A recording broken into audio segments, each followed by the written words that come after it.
Welcome back to Myth Vision Podcast. I'm your host, Derek Lambert, and ladies and gentlemen, we're going to be talking about another person's story today.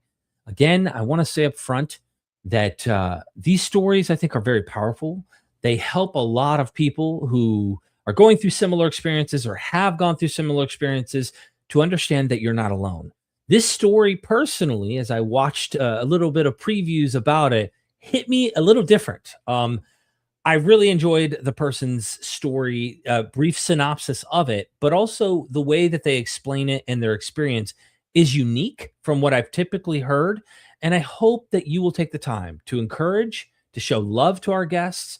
And if you yourself have a story, consider emailing me. I'm interested to hear how you left high controlled cult like situations and found freedom. Without further ado, let me introduce my guest, and that is Jamin Collar. Welcome to Myth Vision, my friend. Thanks so much for having me. I'm glad to be here. Thank you. Yeah, I'm glad you're here too. By the way, we are streaming on your channel as well. But thank you so much, man, for joining me. Yeah, thank you. So, what do you want to get into?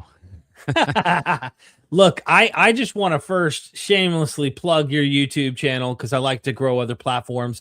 I think that that's my duty as someone who has been blessed, if I may use the term. And I found out, by the way, that term doesn't have to necessarily have religious connotations. But I've been very fortunate to have a channel that has been successful to get a couple 100,000, 300,000 subscribers. And I like to help people grow who are also interested in that as well. So if I'm really honest, YouTube channel, everybody, please take the time to go subscribe to his channel, show Jamin some love and support for what he's doing. He's growing something really good here. He also has 2 books that I highly encourage, unless you want to learn piano lessons. Dear Evangelicals, which I have here in paperback in my hands. And if I'm really honest, both these books are must grabs. Briefly, what are these books about? Because we're going to get into your story, of course, but like, what are these books about?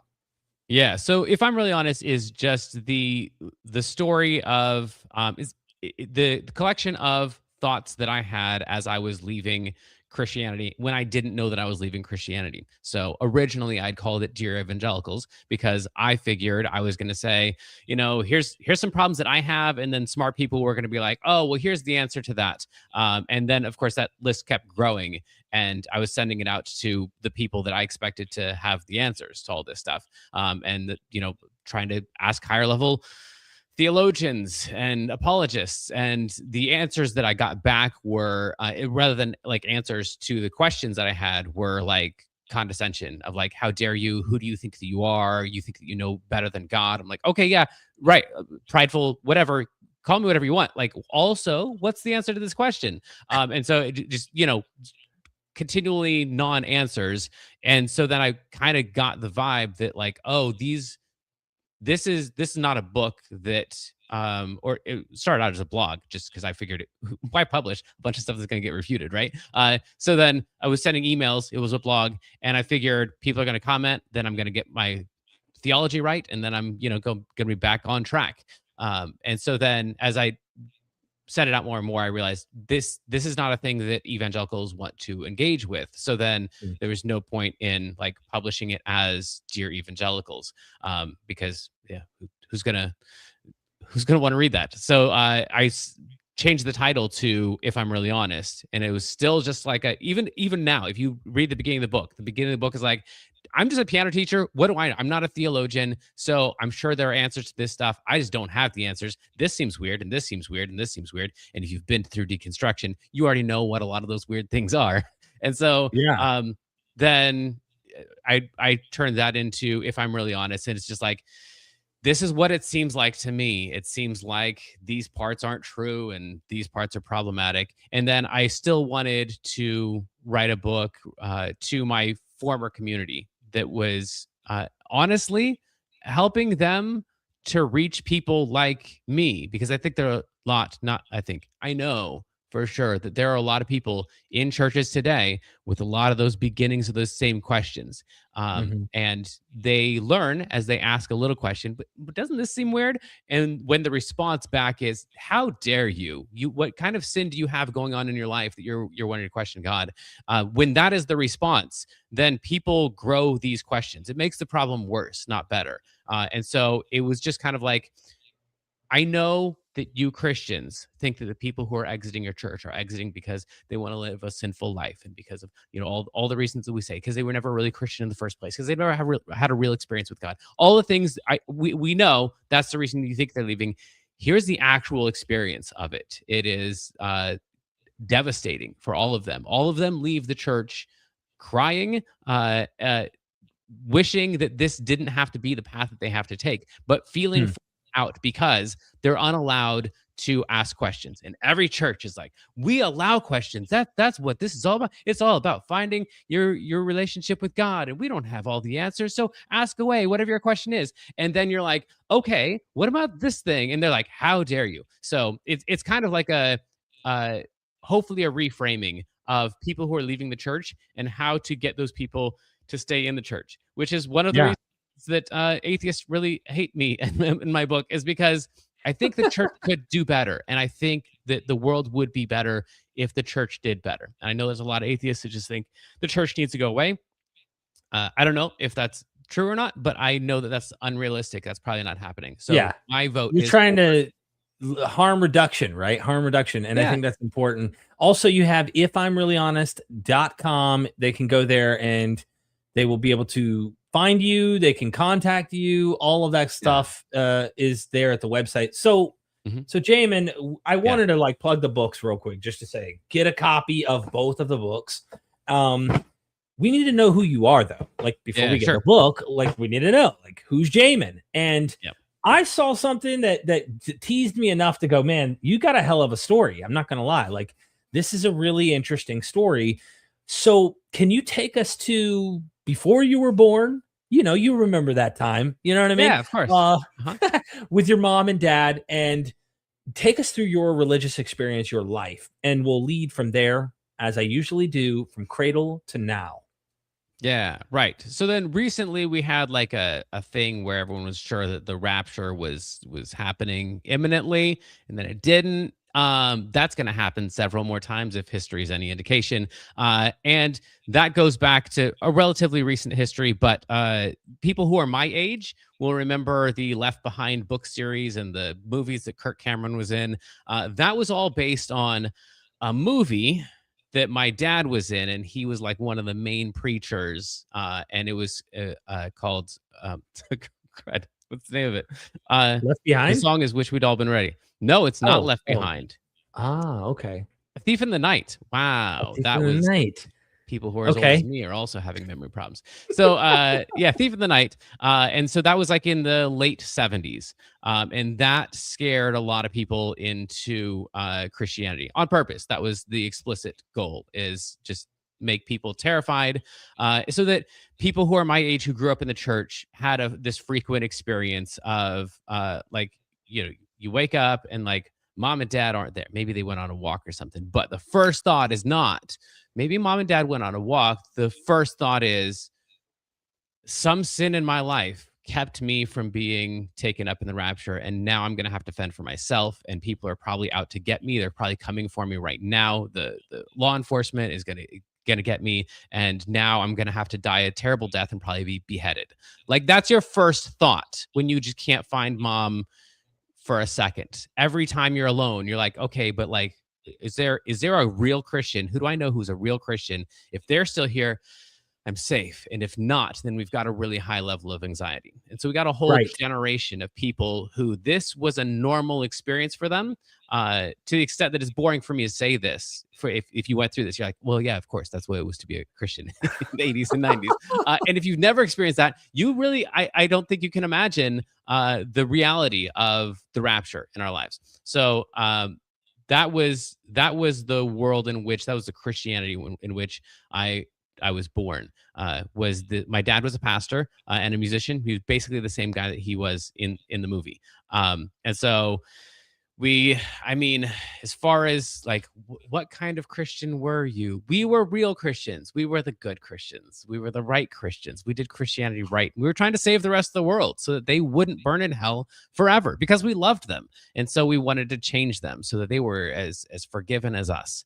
And so yeah, I grew up extremely Christian, like in church. I'm gonna say 6 days a week, Wow. maybe on average, multiple times a day, several days. But every now and then, I guess there would be a day where I wouldn't go to church. But yeah, we had kids ministry, and so you had the ministries that you were doing, you were serving in. You had the ministries that you went to, worship practice on Thursday night. It was every day, Sunday morning and Sunday night service. Back when back in the day, we had Sunday night services too. And so yeah, I was just constantly in church. I think I announced to my parents that I had read through the entire Bible for the first time when I was like 7 or 8. And the only Bible that I had at the time was a King James version. So like I was real. I was real. You're the real deal. I was the real deal. Yeah. Yeah, Throughout high school. There you go. Yeah, I still got that was my red little letter. that was my middle to high school Bible, the same one. And yeah, I went through the Yep. whole thing like you. And Yeah. I keep it right here now. Like it's my little cherished KGB onlyest version. Yes. So anyway, memorize verses, and Bill Gothard, if that name rings a bell, if you've seen Shiny Happy People, that whole world of like, but we're the real Christians because we really want to live holy lives. Jesus said, "Be perfect as I am perfect," and so that was what we strived to be. And so memorized entire books of the Bible. I could probably quote almost all of James and Philippians to this day. And then, most of several other books of the Bible, hundreds and hundreds and hundreds of verses memorized. And my dad was in Bible quizzing, if that means anything to you. So like that was the lineage through which I came. So we were dedicated, and we had a school there on the campus of the church. So not only were me and all of my friends Christians, good, real Christians in the church, but we were also in a Christian school where we basically did church for 8 hours a day with some Abeka books too in there. But it was real, and it was constant, and it was meaningful. It was what higher purpose are you going to have in your life than saving the whole world from burning forever in eternity? So Real quick, just so I'm tracking here. Mom and yeah. dad, do you know how your mom and dad met? I know the story that they tell. Yeah. So then she was a sign language interpreter at the conference of the denomination where he was an associate pastor to his dad. So he was at this conference for the denomination, and she was the interpreter, and the rest. What kind of denomination is this? I know it's a form of evangelicalism, but like, yep. Is it where would you place it in terms of the closest examples? I mean, it doesn't sound like they're once saved, always saved, but they definitely are doing a lot of evangelical type stuff. Yeah, right. So this is probably closest to Assemblies of God. In fact, they were like a back in the early 1900s, they were like a break off of Assemblies of God. And so, assemblies didn't believe the right thing for whatever reason. I think it might have had something to do with women, but who knows. And so yeah, it was pretty close to Assemblies of God, Pentecostal, but we didn't like saying that word out loud because people think that you're crazy, and so we would like say that we're kind of like Baptists or whatever. But we were literalists, young Earth creationists for the most part, and yeah, just whatever the Bible said, that's what we did. And of course, that's what every denomination says. So it doesn't tell you a whole lot about what we actually believe, except that we were very fundamentalist about it. But you guys did accept a globe. Yeah, the earth was round. Yeah, we had that one. That's interesting. One. Dude, the one thing, and that's what I had. I was never as a fundamentalist in that. And that's kind of interesting how certain groups like don't read there's the circle, they try to take these passages to mean circle instead of it being like the flat plane that has a circular disc shape. But Yeah, so we found ways to still be somewhat one checked off box. Okay, then tell us about your upbringing. You memorizing Bible. You're literally like a fish that's born, and you don't even realize you're actually just living in water, and that's Yeah, right. Christianity for you. Yeah. Yeah, I mean, it was just truth, and for all I could tell, for almost all of my life, there were just two people in the world. There were Christians and there were non-Christians. And so either you were a Christian or you were an atheist. And you could be like a Mormon atheist or you could be a Muslim atheist. I guess there were other labels, but whatever. They're all damned to hell. What's the point in distinguishing between different kinds of non-saved people? So yeah, we were the right ones. And Hmm. there were other people, Catholics. You hope for them, but there's gonna be a lot of Catholics that don't make it to heaven because they like Mary. That's not allowed. Right. Stuff like Not that. allowed to do that. Idolatry. So you've clearly, I've seen your studio back there. You're big into music. You got that, I imagine, from your upbringing, and your parents taught you, instruments and stuff as you grew up. In your little clip that you showed before, you mentioned a girlfriend, you mentioned some normal real life puberty, humans go through things kind of experiences. Can you take us through what that purity culture kind of environment you grew up in at church was like? Yeah, you're talking about my sin. All right, yeah, we'll Yeah, talk about my sin. So, exactly. right. So the school that was there on the church campus was a very small school. There were 6 people in my graduating class, and one of them was a girl named Wendy.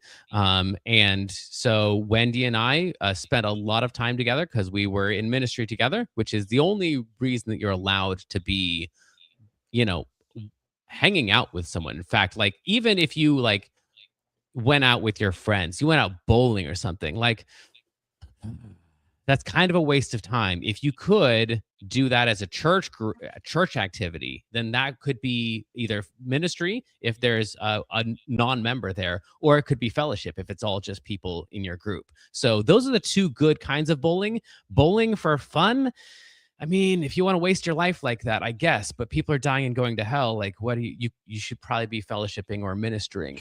And so, yeah, so she and I found a lot of excuses to be together. And because we liked each other, but we're not allowed to like each other or admit that we liked each other. And at some point, we admitted that we liked each other, but we realized we liked each other, but we weren't allowed to admit it publicly because that wasn't going to be allowed. Because then, with the purity culture of the '90s, like there's two reasons to be with someone of the opposite sex. There, yeah. Well, and there's also this thing of like someone that you're attracted to, and if you can't be attracted to someone of the same sex, obviously, like that's Right. not allowed at all, right? So that's just plain sin. But anyone that you're attracted to who's the opposite sex, then either one, you are courting them so that you can marry them, or two, you're defrauding them, defiling them, wasting their time, and being distracted from ministry, which is a sin. So, are you going to marry her, or are you going to stop hanging out with her? Those are your two options. Or, as everyone intuits, are you going to like her and just not tell anybody and deny it to yourself and to each other and to everyone around you? So I would tell her that I was not into her as we were spending time together, and I knew that I was into her. And she was Oh, more honest than me. Oh, it was like relationally abusive. yeah. The kinds of things that I did and said to her because I knew that it the ways that I felt about her were sinful, were not allowed. Like I like you, but I don't know if I want to marry you or not. Like I'm 17. I don't want to make a lifelong decision about who I'm going to be with forever, but also I've got these feelings, so I just need to not have these feelings. So yeah, it was a lot of self-loathing, self-hatred, because I wanted to do the right thing, and the right thing is not that you defraud and defile someone that you like, your sister in Christ. So, and in what you're going to do that to your sister? Like, what kind of pervert are you? Like, like these are real things that we Wow. said and thought and believed.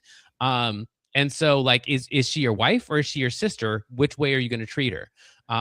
So yeah. So anyway, let's just say we started a really messed up relationship where we tried to have like we had you're like you're saying normal feelings for each other and stuff, but also we were in this environment where that was a source of lots of self-loathing. So then we had this secret relationship, and secret relationships don't develop normally. And so we ended up really, really, really close to each other, and yet denying it to ourselves and to the people around us. Eventually, I was probably on the brink of a mental breakdown and had a tearful night where I was like, I just didn't want to be alive anymore. And so I finally told my parents, I like this girl. And we've done some stuff. And for if you've had a normal relationship, then when I just said we've done some stuff, then your list was just longer than the stuff we had actually done. But in my mind, we had done everything. Like Yeah, it was, I'd maybe make it to second or third base with her, but in my mind, like either either we had to get married then or else we were going to hell. So right. we got married. So, yeah, so they told us that of course this was a sin, but we were going to keep it quiet and we were going to work it out. And I was just excited because that meant I got to be with her with a clear conscience, and I wouldn't have been able to say that sentence at the time because I didn't know that you know I didn't have a good perspective on what was actually happening. But I just knew, oh, like I can say I like you. Like I called her up on the phone that night. And I'm like, I like you. And my parents were in the room and I was saying that to a girl, and that was like the weirdest thing that had happened to me to to that point in my life. Was like no one's saying we're going to go to hell. This is super weird. So anyway, they took their number they took their number two people in the organization, and those people counseled us. Of course, these people had um, no training, no not. They were just regular people that had been trained by my parents, who also had no training. My mom had training in sign language, and my dad was a good pianist. Other than that, they didn't have any marital counseling training or qualifications whatsoever. So they counseled these people who told them all of their sins. And so then they had us come over to their house for hours and hours and hours every night, trying to make right this terrible situation that we had created. So we had to like list out all of our sins and name for me every date that every part of yours has touched every part of theirs.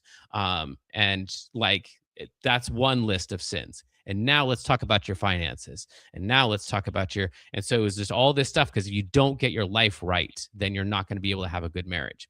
So we liked each other. So we went through it and we hung out with them for a long time, told them all of our sins. Of course, they were telling all of our sins to my parents. And so that, stuff was weird. I don't know Yeah. where you want this story to end. It just gets weirder and weirder. Keep getting weirder then, because I want people to understand who are just now tuning in. You were born into this church. Your dad and mom, were they like the heads of the whole organization? Yeah, so technically we were in a denomination, but we were in a denomination. Well, so our region, the Pacific region, was a region that was known for like we're better than the Central and the Eastern region. Like they don't do Christianity quite as well as we do. Well, my parents had that same view towards our region. So like we were in a Wow. denomination that was like, AG, it doesn't do things quite right. And within that, we were in a region that was like, well, our denomination doesn't do quite things quite right. And my parents were a church in that denomination that were like, our region doesn't quite do things right. So we were like independent in independent in independent in independent. So my pretty much everyone in leadership uh, had a disdain, a disrespect for the organizational leadership above my dad. So there was no accountability whatsoever for him. And so, in fact, later on, he like it got so bad that they eventually like revoked his license because he wasn't like paying dues to them and was like being disobedient to the region and stuff. So anyway, so it was, in a way, we were in a denomination. Like you showed up, like, oh, well, this is like they're like open Bible, and open Bible is like Assemblies of God. Like Assemblies of God, that's normal. Like we're in a normal church. This is cool, and we were. Except the closer that you got to the top, the more you were in one of these types of relationships where, like, we call it accountability, but it's actually just making lists of sins with these accountability partners and these mentors that you had and stuff. So it you could get in, perhaps you could show up on a Sunday and go to church, and that would be normal, and then decide you don't really like that church and go somewhere else and just have had a weird experience in a small church. But if you were there and you cared about Jesus and you were committed to doing the right thing, then you would get higher and higher in the leadership, and then things got more and more controlling towards the top. So a lot of people, not a lot of people, a few people would say, it was, I don't know, it was a weird little church. It was fine. People seem nice there. And then hundreds, if not thousands of people are sure that they, for a little while, were in a cult. Maybe some of them for a long while. In my case, 39 years, but a decade or two for others. So wow, not very many people made it more than a decade. After about a decade, then the cycle was you would somehow get kicked out or leave, and then stories would be made up about you. Of course, some of the stories based on the sin lists you had given to your mentors. So they knew what to push on. You told them, I've had a drink, or I used to have a problem with alcohol, and then you decide to leave and you decide to say this church is weird, and they go, well, what are you gonna do? I didn't want to tell you this, but they're an alcoholic. They've been an alcoholic for a long time, like, and wow. So as the person That's who what leaves, Scientology does. Scientology does the same thing, where they get you to come in and pretty much unleash everything that's in your mind and all these things, and then eventually use it against you. Real quick, Jay West 14, thank you for becoming a member of the channel. We really appreciate the support, and you'll have early access to all sorts of stuff. Please continue, Jamin. I really want to hear the weirder, because your experience, most people haven't had that. Okay, like, I want to hear more. I mean, what happens with you and this girl, and yeah, this family that you're having to come over and tell them all of these things you're thinking and doing, and where you're like teenagers experimenting, like, in the most innocent possible way. Like some of us hit third base and second base every day. Like, you know what I'm saying? Like, come on. Yeah, right. I mean, it's all a matter of perspective, right? That's, I guess, the story of humanity. It's all a matter of perspective. So we do end up getting married. And the higher you go in the organization, the more the organization has control in your life, because they love you and they give you good things like a job. And so then you get to work there, and that's cool, and you feel blessed to be able to work there. And then they might help you make a down payment for your house, or help you get a car, or they might fund your schooling and find a way to, like, tie it in. And it's not quite clear, is this the church that's doing it, or is it people in the church that are doing it? But whatever, it's just, we're all just a family. And so then you eventually wake up one day and you realize, wait, I think something's weird, but I think if I say this, I'm going to end up losing, let's see here, my friends, my family, since I've cut off my other family because they're not as good Christians as I am. And I told them, because pastor told me I should probably tell them that we can't really spend time together because we're unequally yoked. And so, I haven't talked to my parents in 5 years, and all of my friends and all my community here. And also, if I bring this up, then I risk losing my job. I won't have a car anymore. So even if I can get a job somewhere else, how am I going to get there? I might lose my house. And depending on whether or not I'm in a relationship with someone who's in the organization, I might lose my marriage. Like, this is there's no way to like bring up stuff. And I know people who did lose their marriage because one of them was like, this place is messed up, you got to get out. And the other person's like, but we're doing God's work here. And it just didn't work out. So it went terribly for lots and lots of people. There was one person that was the assistant to my mom, fully bought in, 100% been there about 10 years. But like fully, like this was like the most dedicated person. Um, there's the school graduation. The day after graduation, no one can find this person. They're gone. They had roommates inside of the organization. So they were like sharing an apartment with a couple other people in the organization. Those roommates don't know where this person is. These roommates and none of their stuff is in the apartment. Somehow, this person cleared out when no one was looking in like an hour or two, cleared out everything and left zero traces for years. No one could find this person. They just were gone.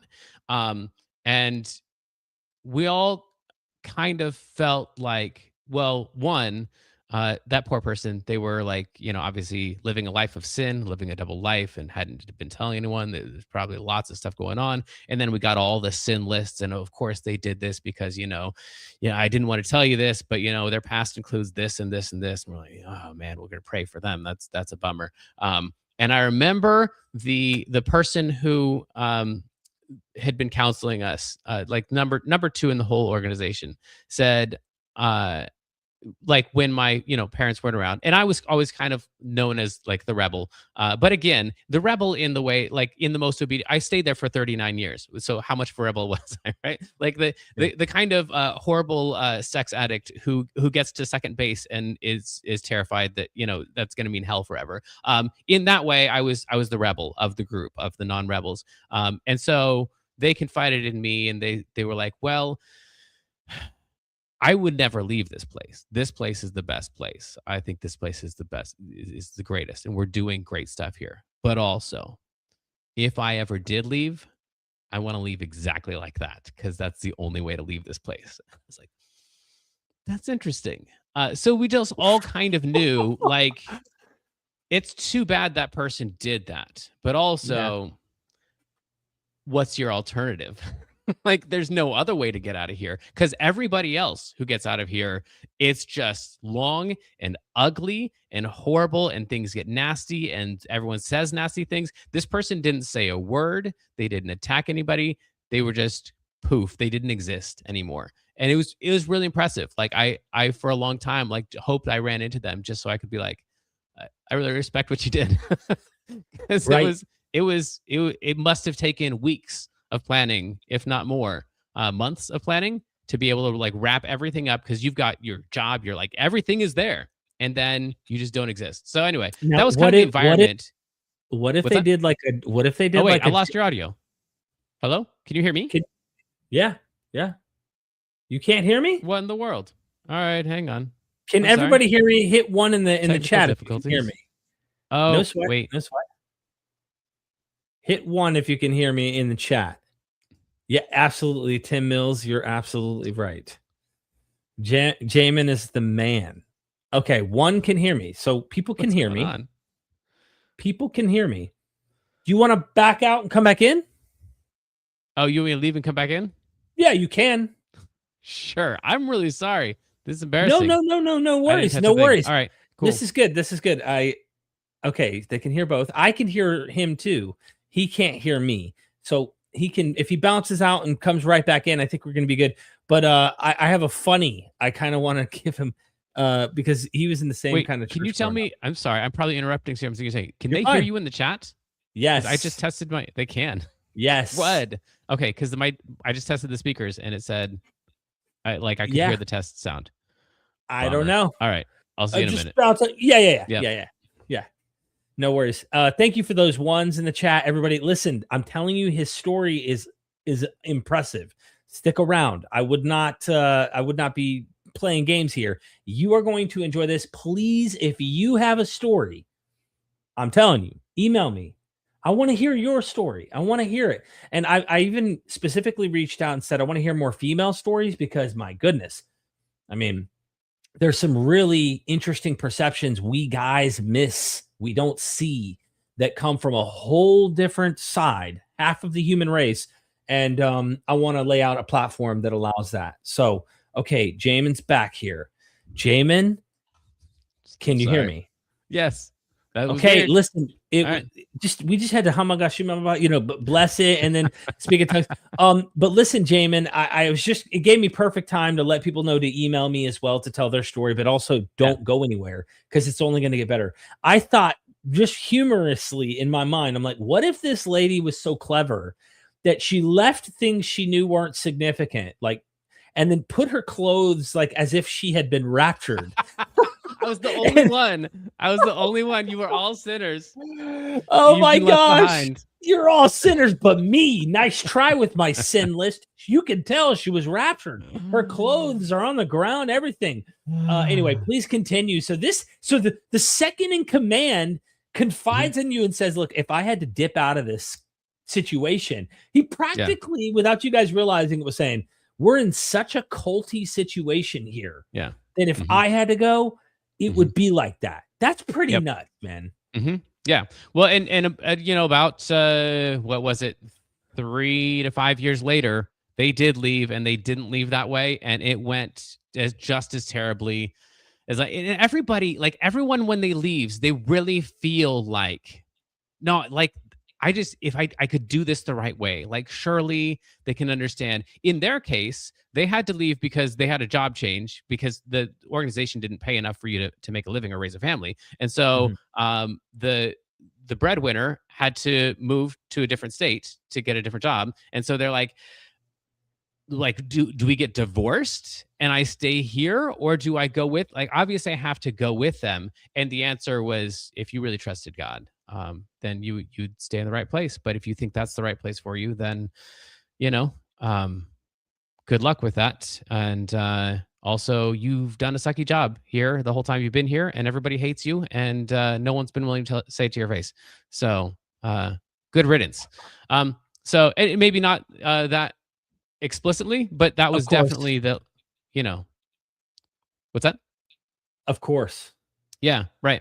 And so then, it always gets just horribly, horribly nasty at the end. There ends up being meetings with everybody in the organization except for them. They're uninvited and they're told to go work on something else. And that meeting is spent talking about, all the stuff we're going to have to fix because they were screwing everything up while they were here, and, just creating all kinds of animosity towards that person so that when they left, no one was tempted to go with them. So, yeah, that was the tension of the environment. And again, that whole time that is all going on for all of those years, there's people coming in and going out of this nice little church with, I don't know, it's a little quirky, but it's a good church. And the pastor is a Bible preaching, Bible believing pastor. It's a great place. It's a really great place. And it was, as long as you as long as you had the right relationship with it. And so that's why the blog is almost a cult, because you're in there and you leave and you're like, that was a cult. And then someone else like, it wasn't a cult at all. And it's really about like, what type of relationship are you willing to have with a place like that? If that place is willing to take everything in your life and to control everything in your life, and you're willing to give that stuff up, well then, yeah, you're in a cult. But if they're willing to take everything in your life and you're not willing to give that up, then you're not in a cult. And it's the same place. But it's a really, really hard lesson to learn through experience. My goodness. Okay. So that's an interesting aspect I didn't know about your story. Just the kind of escape plans people had, other than yours, which we're gonna get to.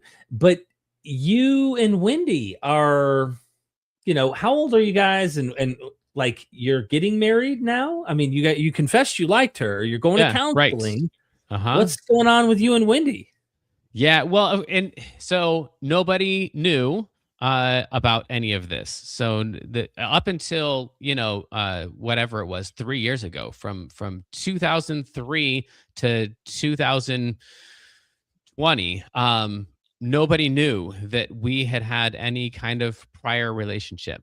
This was in like April-ish of 2003, and so we went through this intensive counseling.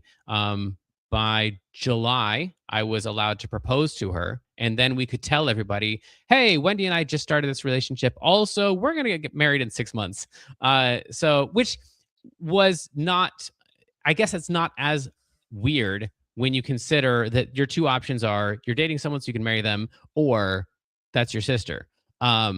So then, like if you decide you're going to marry someone, why wait? And that was kind of the story is, so we got engaged in July, and then everyone was allowed to know that we were in a relationship. And then, in December, we get married. And so we've been married ever since. We start having kids. The right number to have was 2 kids always. That's how many my parents had, and so that was how many that they strongly recommended that people in the church have. And by strongly recommended, that means like if you only have one, like, but don't you want to like fulfill God's plan? Like, yeah, Oh my you're almost there. gosh. And if you have 3, like that person's kind of irresponsible. Like, I don't know if they can afford that, and they don't seem like real good parents. And I don't think their kids are going to come out right. This isn't going to be good. But whatever. Good luck with that. And so it wasn't like a law that you had to like leave the church if you had a 3rd kid, but also the respect level was going to go down. And I, of course, like I said, was always kind of the rebel. And so we had 2 kids. I'm like, we have to do 3 just because the rule is 2. Like, so we had a 3rd kid. I remember like the announcement, because we had to like do the announcement. We couldn't just like tell people whoever we wanted to. Like the church approved. Maybe I should back up. The church approved who you could date. So like if you want to date someone in the church, you go to pastor. You're like, hey, I'm thinking about this girl. I'd like to ask her out on a date. And pastor says either yes, you can, or no, I don't think you're ready. Why don't you talk to me about your finances and your family planning and stuff? Or if he knows that someone else in the church is also about to start dating her, then he's like, no, why don't you wait for a year? So like there's all this matchmaking that's going on. And then he, tells you when you can get married, and you got to go through premarital counseling with him before you can get married. And so there's a lot of control through the relationship. And then, when like where are we supposed to work? Well, here, obviously. And then like how many kids are we supposed to have? 2 is the right number. And when are we allowed to start having kids? And so like there's all of this, like you never think for yourself. Like if you're thinking about a big life decision, you go ask pastor or Mrs. Annette, because like that's, they're wise people, and they're going to be able to tell you what the wise thing to do is. And you want to do the wise thing. And so there's this control. So we make the announcement that we're having the 3rd kid. And I'm there, my dad's there. And so one of the congregants asks me in front of my dad, so do you think you're going to be done after 3? And my dad jumps in immediately, and he's like, oh yeah, they're done. Like, we got to go for 4. Oh, no, you didn't. Skipping ahead, we've got 6 kids. We just kept having kids. And also we like kids. So that would like, I would guess we would have already had 4 or 5, just because we both like having kind of a big family. But there was definitely some percentage of a factor. There was a subconscious thing of like, I can't go with the number that I'm told. I just can't. And if I'm going to go to hell because I have 1 extra kid, like that seems wrong, right? Like, is that really a thing? I'm not going to make it to heaven because I had 1 more kid than pastor told me. And it was stuff like that I would just kind of collect, and I'd be like, I'm not going to say this out loud, obviously, because I like my job and I don't want to lose everything. But also, this seems weird. Doesn't it seem weird that you'd go to hell for having 1 more kid than pastor says? So anyway, those things started collecting. And I guess that's the end of the story with Wendy. That can't be the end of the story with Wendy. But no. Yeah. Okay. So we keep having kids, and as they get older, of course, if you're a good Christian, you want to have your kids in a good Christian school. And there's one good Christian school in the world, and that is this school. And so we had our kids in that school. I was very uncomfortable with it. In fact, if we rewind back to about age 17, when I was having feelings and I knew that I couldn't say them, and also to her or to anyone else, I told her right before we both graduated from high school, from the same school. I told her, hey, don't tell anyone. And this was before that other person left. So this was originally my idea. But I told Wendy, I'm like, hey, I'm gonna go to San Diego. and try to figure stuff out, because some stuff seems weird around here, and I know I'm not going to be able to figure out which parts are weird and which parts are right as long as I'm here. So I'm going to go to San Diego. I'm going to go there for 5 years. Maybe I'm going to go there and find out that this was the best place ever and that I was just, didn't appreciate it. And then I'll know that for sure. But I can't ever know that while I'm here. So I'm going to San Diego. I'll be back in 5 years. If you're still available, I'd really like to go out with you. But I can't keep doing this here. Um, and I don't know what she said. Probably something like, that's a bummer. I'll miss you. And that was enough for me to be like, never mind. I'll stay here with you. So the original plan was like, I need to go because this place seems weird. So between ages 17 and 35, when I'm still there, that place some stuff seems not right. I know it's the greatest place, but some things seem not right. And so as the kids are growing, going through the school, as the oldest ones are, and kids are still being born behind them, the problems become more evident to Wendy, and to like, because there was like this mold. There's like this Christian mold of like, a good kid is this. They sit quietly and they do like the bad things about our school system, but then like that times 1,000, right? And so like, if you were a good Freedom Christian School kid, then you looked exactly like this. And if you didn't look exactly like this, it was because you were a bad kid. You had bad parents. Like you didn't love God. And so then we had some kids that we could already tell, like, these kids, even though we're only in first or second grade, these kids are not going to fit into this mold, and they're good kids.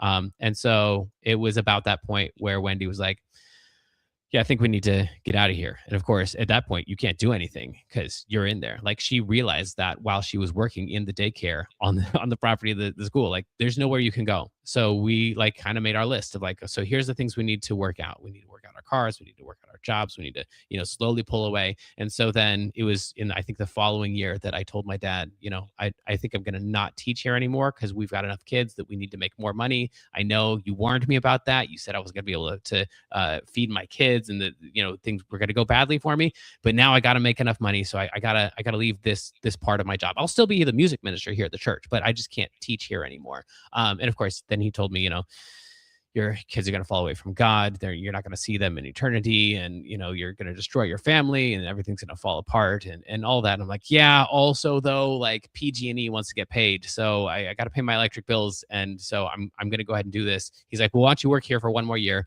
I worked there for one more year. And then I left after that. So it was like, each time we tried to like pull away just a little bit for what I thought was a reasonable reason, it was like, this might do it. Like, this might be the last time we ever talk to these people. But each time it kind of worked out, and then like paid off our car. So we didn't know how many money for the car. And that was a big deal. They're like, why don't you upgrade your car and get a bigger car? We're like, I don't think we're going to spend more money on a car right now. They're like, you really should. Like, look at your family. You need a different car, which means you need money from us. And we're like, I don't want to get into that. So anyway, each time we pulled away, we knew this might be the one. This might be the one. And it kept not being the one. We kept not getting kicked out. So eventually, we in 2020, we left the church. We had enough stuff pulled away that we felt pretty confident that we would be able to win the legal battles that we knew would come our way. And so we said we weren't going to be attending the church anymore. And it was within what was that, 2 months after that, that they informed us that they would not be, essentially, I wasn't their son anymore. And it was, there was that, which we expected. Like, we knew that going in, like, because we waited until the beginning of 2020 because we wanted our kids to have like one last Christmas with them, because we knew as soon as we stopped attending there, like, we weren't going to have holidays there. Thanksgiving was over, Christmas was over, like everything that all the traditions that our kids had grown up with, like, that was all gone. Their grandparents, and weren't going to have a relationship with their grandparents anymore. Like, so we like wanted to have like this one last Christmas, and then we're going to leave. So then we left, and because there was like also a church split that had kind of like grown up underneath that, then there was a community that was leaving the church also. We lost that community too, and the pretty much the day in, day out communication that I got from everyone in my life. This includes my my family, the leaders, that community, any other community that I had there, as well as all of the community of all of the ministers in the denomination throughout the nation, and all of the friends that I'd grown up with in the denomination. It was a pretty relentless message that you're disgusting, you're horrible, and it like the Christian version of kill yourself, essentially. Like you're damaging, you're doing more damage than you are good. You know, like that line in It's a Wonderful Life, where like Potter or whatever his name is like you're worth more dead than alive. Like that Yes. was that was a really like that was the message that I got. And so at some point I had to agree with him because apparently the whole planet agrees Jamin shouldn't be here and he's doing more damage than good.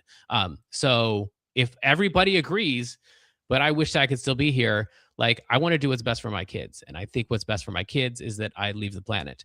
And so that July, before that, I decided I'd take, give it one more shot. I went through all my contacts. I went through a list of about 2,000 names, picked out the ones that had already like told me we don't want to have anything to do with you. Didn't contact them. I went through some of them that I thought would like, maybe these people will respond. Got a list of about 200 people, texted all of them. Got a bunch of texts back about like, how dare you? You're a horrible person. Like, don't be around my family.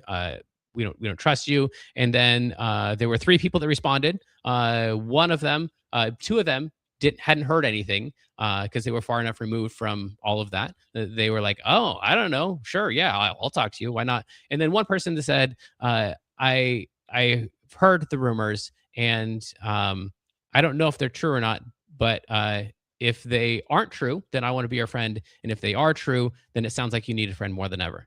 And that was the one person out of everyone that I knew on the planet. And Wow. yeah. Can I So, ask you? Can I ask you personally where you're at? Because you're on a. I love that you're getting in all this detail, and I hope you continue. I hope I don't throw you yeah. off track. But like, as you're telling a story that you're detached from in a lot of ways, time and healing and all that. But I cannot imagine you are not emotional wreck. You are completely in shambles. I mean, your existential crisis. I mean, you're crying probably. I mean, this has got to be emotional. You're saying like, "Hey, Yeah. my dad, has disowned me," and then it's like Yeah. next thing in the story, and it's like, I can't imagine, Yeah. what you Right. feel. You know what I mean? Yeah. So the thing with my parents didn't. This sounds terrible. I mean, does not make me a lovable character, but it didn't really bother me that bad.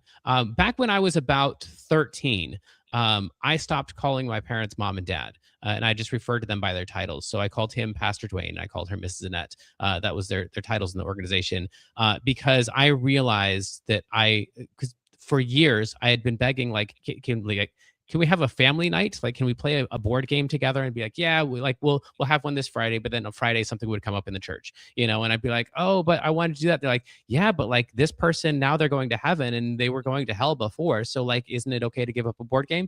And so it was like, but it was constant. And it was like just me and them and me not being able to figure out like, why can't we, like, we're a family. Like, I'm your kid. Like, do I not have any priority here? But it was always like the church thing. And so at some point it was actually it was after I was doing the choir. I was in charge of the choir, and I was my dad was like, it was after church and he was down front talking to a bunch of people, and I needed his keys to get into his office to get something for choir. And so I'm like, hey dad, there's no response from him. So I'm yelling from the stage, hey dad, and no response at all. Hey dad, I just need his keys real quick so I can do this ministry thing. And like everyone in the whole auditorium is looking at me except for the person that he's talking to and him. And like, this is awkward. And so I'm like, hey, pastor. He's like, yeah, what? And like, it clicked for me. Like the clouds parted, the sun shone down, and I realized that's the guy you've got. You don't have a dad. You've got a pastor. and apparently the best pastor that there is. But like, how selfish of you? Like, who else in this building gets to be like, hey dad, and have pastor pay attention to him? Like, what kind of a selfish guy are you that you think that you should have this special relationship with this guy just because you share some DNA with him? Like, how dare you? And so that was like the moment I was like, okay, from now on, I need to call him Pastor Dwayne every time instead of dad, so I can remind myself he's not dad, he's Pastor Dwayne. And the same thing with Miss Annette. Like, she's not mom, she's Miss Annette, and she's great, and she's lovely, and she's, whatever. They're great people, but you don't have a mom and dad. You've got a Pastor Dwayne and Miss Annette. So I'd had a good 20 years, 25 years of that perception. So when they're like, "You're not my son," I'm like, yeah, really. Tell me something I don't know. So Wow. that Okay. wasn't really that big of a deal for me, and it was what we expected, because what they did with everyone, like all the second in command people who left, like, my parents were their kids' grandparents. Like, they called them grandma and grandpa. They called them mama and papa, and like they were their grandparents. And for a lot of the families, they had cut off their actual parents, so that my parents were their only grandparents. Um, and then as soon as they left, well, you're not my kids anymore, and your kids aren't my grandkids anymore. So they just lost all of them. So it's not like we didn't see that coming. What really destroyed me was the loss of the community. I didn't know. I thought I was kind of a loner, and I was like, I only need a couple friends. But there's a huge difference between a couple friends and zero friends. And when the whole world is telling you get off the planet, then it that was a louder message than I expected. So it wasn't really my parents. And I'd have this thing where I would wake up in the morning, um, and like, for just one split second, I would I would not remember that I had lost everything, and then it would come flooding back. Like, I would just have, like, oh, I'm Jamin and I live in this life, and then like this dark, I could feel it creeping up from the back of my head over my, like, physically feel it, this darkness that would then cover my body. Like, no, you've lost everything. You don't have parents, you don't have your brother, you don't have friends, you don't have, everybody hates you, and they're all hoping that today is the day that you leave the planet. And it was such a horror, and I could feel it coming on, and I just wanted to escape it, but there's nowhere you can run when it's inside of your own head. And it would creep over, and I would just be like, "Ugh, I don't want to do this." And so then that night, I would just stand in front of my bed and just bawl my eyes out, because I didn't want to go to sleep, because I knew I'd have to do that thing again tomorrow morning. It was just too painful. I didn't want to wake up the next morning and have to relive that. Like, I want to wake up depressed, but I would always wake up thinking I was Jamin and having to realize that this was my reality, that this was my life. So yeah, I would say it was the loss of Wow. the community that was really like the most devastating part. And yeah, depression, like, doesn't the word doesn't really touch the feeling. And I assume that's true for anyone who's been truly depressed before. Like, there's just not a way to. It's not like, oh, I'm really really sad. It's like, I feel erased, but I still have to live in the hell where I exist as a ghost. Um, and Wow. so, yeah, that was really rough. So I got really sick of that, and after a couple months of just finally making it to 10 o'clock at night, so I didn't have to be conscious anymore, but then bawling my eyes out that I had to go unconscious and regain consciousness the next morning. I finally decided, like, they're right. The world was right. I did my best, and I've got a life insurance policy, and if we cash in on that, then at least Jamin can do some good in his life instead of continuing to do damage to all the people around him. Because I was doing my best. Like, had I thought that I hadn't done my best, like if I had just been like chasing my sin, or like, if there Yeah. was a way that I thought that I could have done better or tried harder, than I would have. But I was like, this was my best effort. Jamin gave 100%, and he's still damaging to all the people around him. So uh, there's only one answer. Like, there's only one way to make the world a better place, for my kids who I love, and my wife. So anyway, that happened in July. I obviously was 2020. not successful. What's that? 2020. 2020. Yeah, this was 2020. So like while you all were doing a pandemic, I had no idea that was going. Like the pandemic didn't happen in my world. It was just this. Who cares about a pandemic really? Like I'm just trying to make it to 10 o'clock, and then at 10 o'clock I don't want to go to sleep, and then I got to wake up in the morning, and I've got 7 seconds of horrific hell, and then I got to make it to 10 o'clock. Like yeah, sure. The pandemic, take us out. Who really cares what it is that takes us out? Wow. Yeah. So anyway, that was unsuccessful. The next night I decided, I'm gonna go. I still think it's the best decision, but I'm gonna go touch my kids one more time, and then maybe tomorrow. And I think that phrase "maybe tomorrow," like because you can always do it tomorrow. And I think that was the phrase that really saved my life. Wow.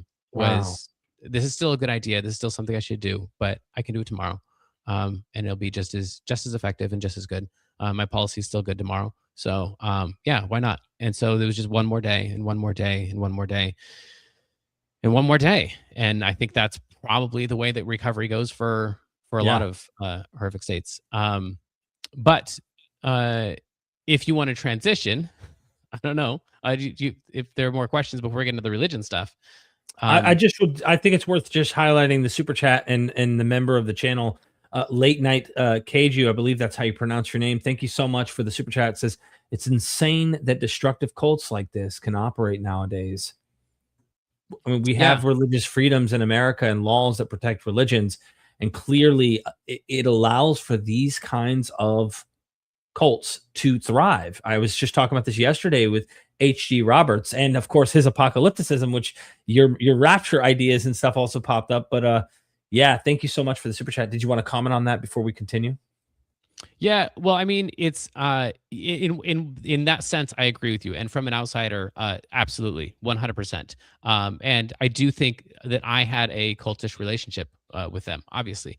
Um, Also, though, I think it's dangerous or maybe counterproductive or something like that, to take a look at the organization and call it a cult only in the fact that that makes the organization culpable for the relationship these two people were in, because there are people in just as controlling a relationship, but it's a marriage and they're physically abused. I was never physically abused. They're abused in other ways too. I obviously there were like it wasn't like my life was without suffering, but also I feel like this is a thing that people need to realize is a thing that they have. You can go into a cult and not have a cultic relationship with it, and I don't know how you would prevent two people from having a cultic relationship with them if one of them is willing to take the other person's autonomy and the other person's willing to give it.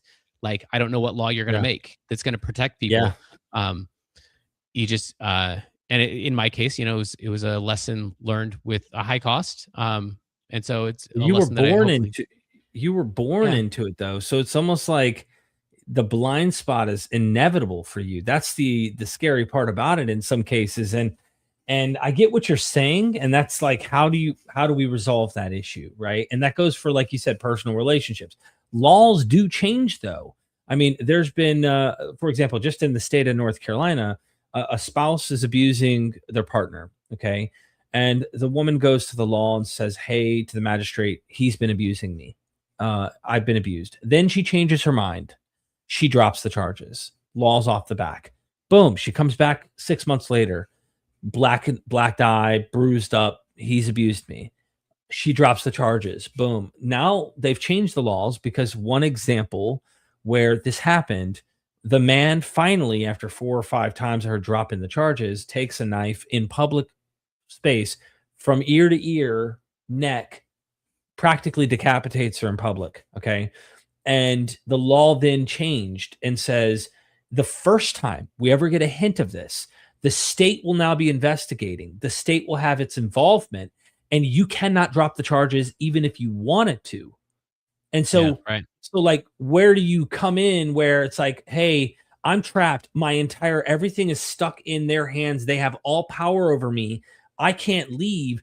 There needs to be some way in which people who have that relationship and may not have realized it when they went into it, Right. they can get out of it and not be in this situation that you're in, or in other cases others are in. There should be Yep. some law change. Not saying you shouldn't be allowed to join a religious movement, but like there needs to be safer ways where we protect the rights of people and not just the rights of religions, in my opinion. Yep. Yeah. I don't disagree with that at all. I just think it's having gone through it. Uh, it feels a lot more complex than that because Right. from the outside, like I take a look at like stories of people in Scientology. It's like, oh well, why didn't you just go to law enforcement, or why didn't you just? But like when you have in your head that those people are all the enemy and they're all going to get you. Yeah, like where you and I feel like this is true also in abusive relationships. Like, but you could have just gone to Weave. You could have gone to the like battered women's shelter. Like, Mhm. that's cute. Like, I'm glad that you think that I could have done that. Living as me, I couldn't have done that. I It's understand. just it's a Yeah. really tough thing. So I don't disagree at all. I just think it's really hard, and Yep. the prevention's probably the best cure for it. So Okay, yep, getting the train tracks back on the train tracks yes, with the train. right, You don't want to live. You're living moment by moment, day by day. hmm I can experience that. In fact, when I was getting off of heroin at the end of my addiction run over 10 years ago, I recall, even in the reverse, we talk about recovery each day when you're already clean. yeah, There, like the very initial phases, I had to tell myself I can just do heroin tomorrow. It's yep, okay. I'll just do the heroin tomorrow. Eventually it was just like, well, just make it through another day. But it was like I was saying, hey, not bye bye forever. I just needed yep, just a little bit of moment for my brain to get over the addiction and to find a way to make it so that the longer I got that distance, and recovery was obviously something I was achieving, it was better. So what happened to Jamin when your whole life, all your friends are gone, you have all of this depression, and like you said, that word doesn't even convey what you're going through. You want to end it, you want to unalive, and somehow, for me, I didn't want to live any longer. But it wasn't. I was too afraid of the pain to die, but I was in yeah. such pain that I didn't want to live. So I was in this limbo, like you said, ghostly realm of existence. What happened to you, man? Yeah. Well, I mean, I think it sounds like it might be similar to your story, like one day at a time, which sounds silly, but also, I I filled my days with things that I knew would be healthy. Like you don't have I didn't have an appetite for things, but I knew, you know, if I'm out working out, if I'm lifting heavy things, then I Mhm. am so preoccupied with not dropping this on my foot that for just a second, 10 seconds, then I'm not thinking about this other thing. That counts. And then we pile in more things, do a meditation practice. And maybe it's a 10-minute meditation practice and I get 20 seconds of relief in there. But that's 20 seconds I didn't have. And so I just started filling my life with things that frankly would take up time, but also that I knew were like inherently healthy, more than like, a Twinkie will also kill 6 seconds, but I'm gonna have to pay for that later. So like if I was advising somebody else, what would you do? Well, you should go on walks, probably. You should, practice gratitude. You should. And so I start putting this list together. And so I've got this big old long list of like, here's my day. And it's not like none of it is long-term stuff. It's all just stuff like cross it off, cross it off, cross it off, cross it off. And the game of life is try to get all the things crossed off before you go to bed.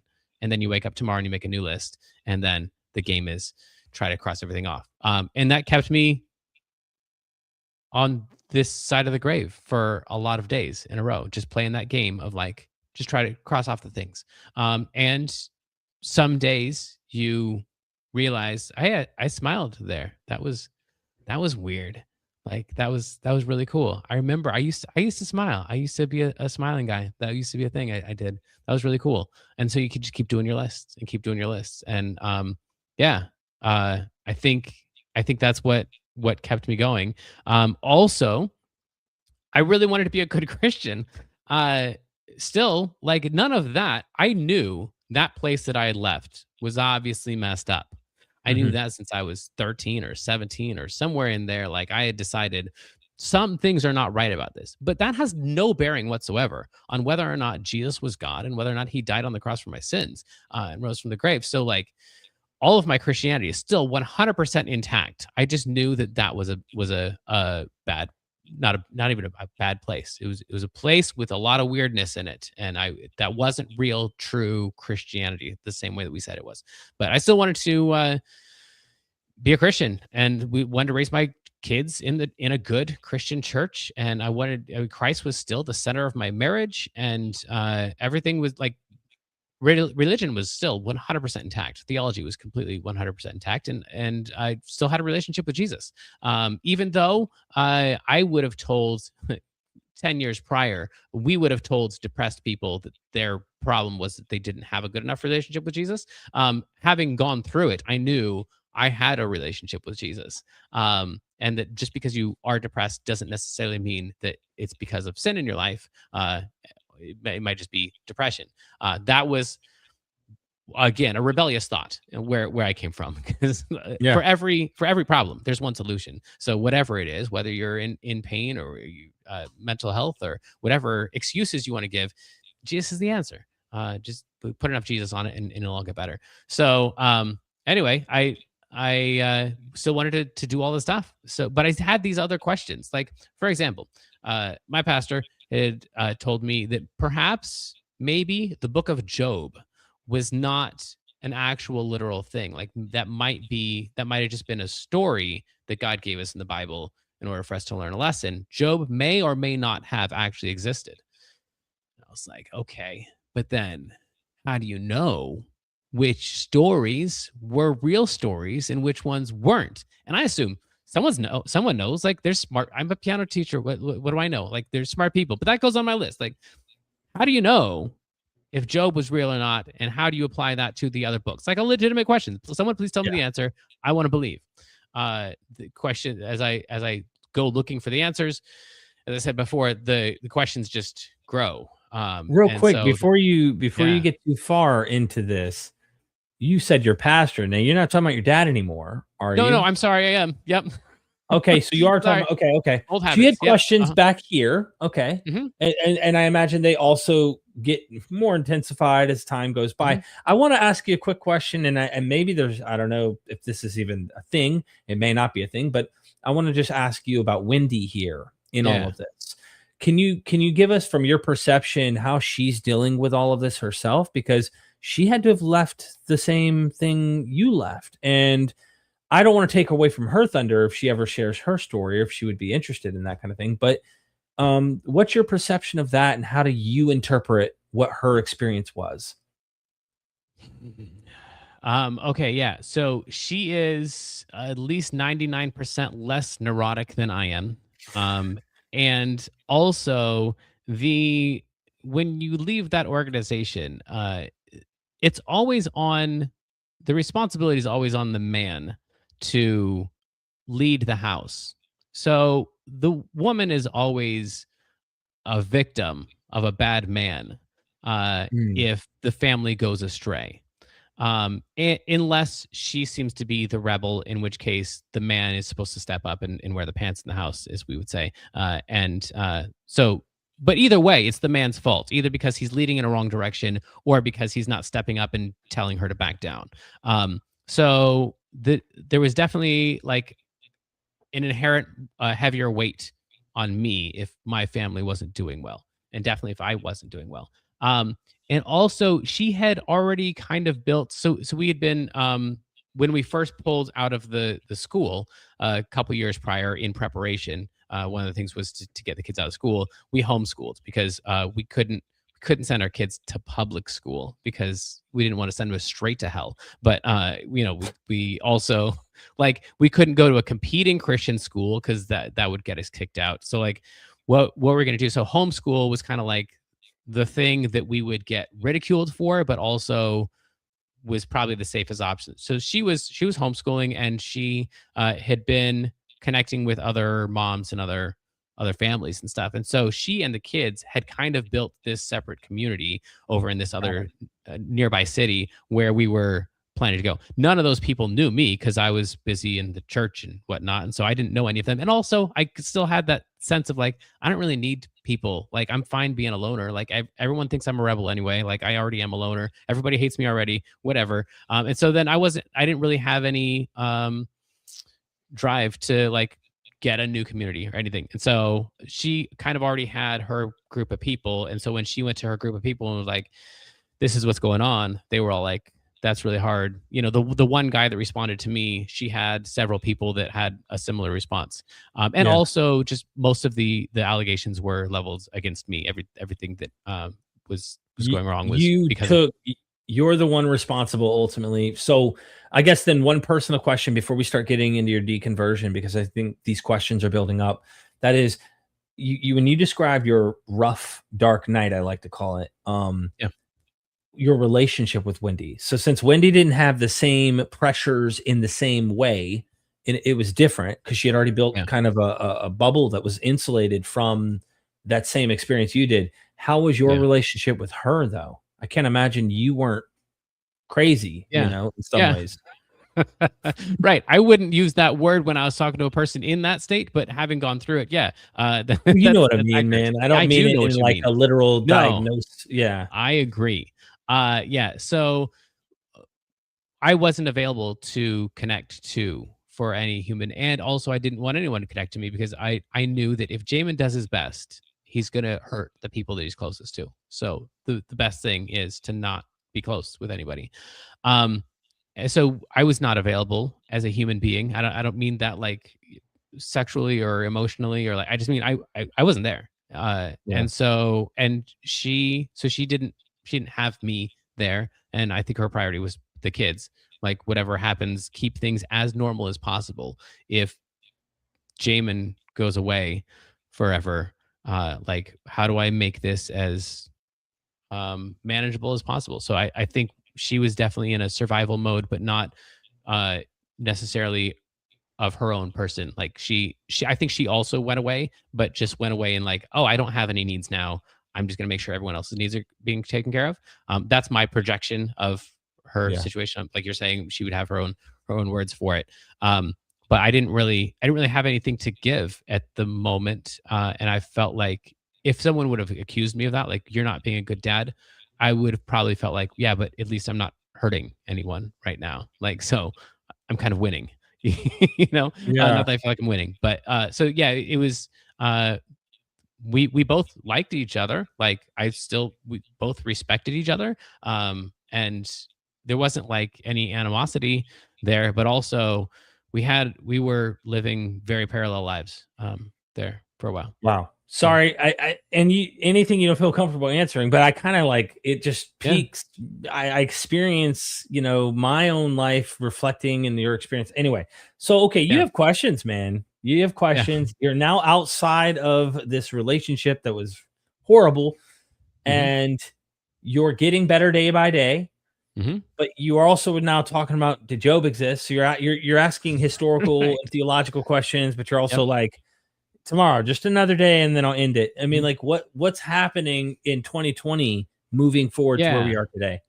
Yeah. So by the time we hit 2021 ish, I've had 6 months of one more day, and there's frequently um, smiles in there, and that was part of my list too.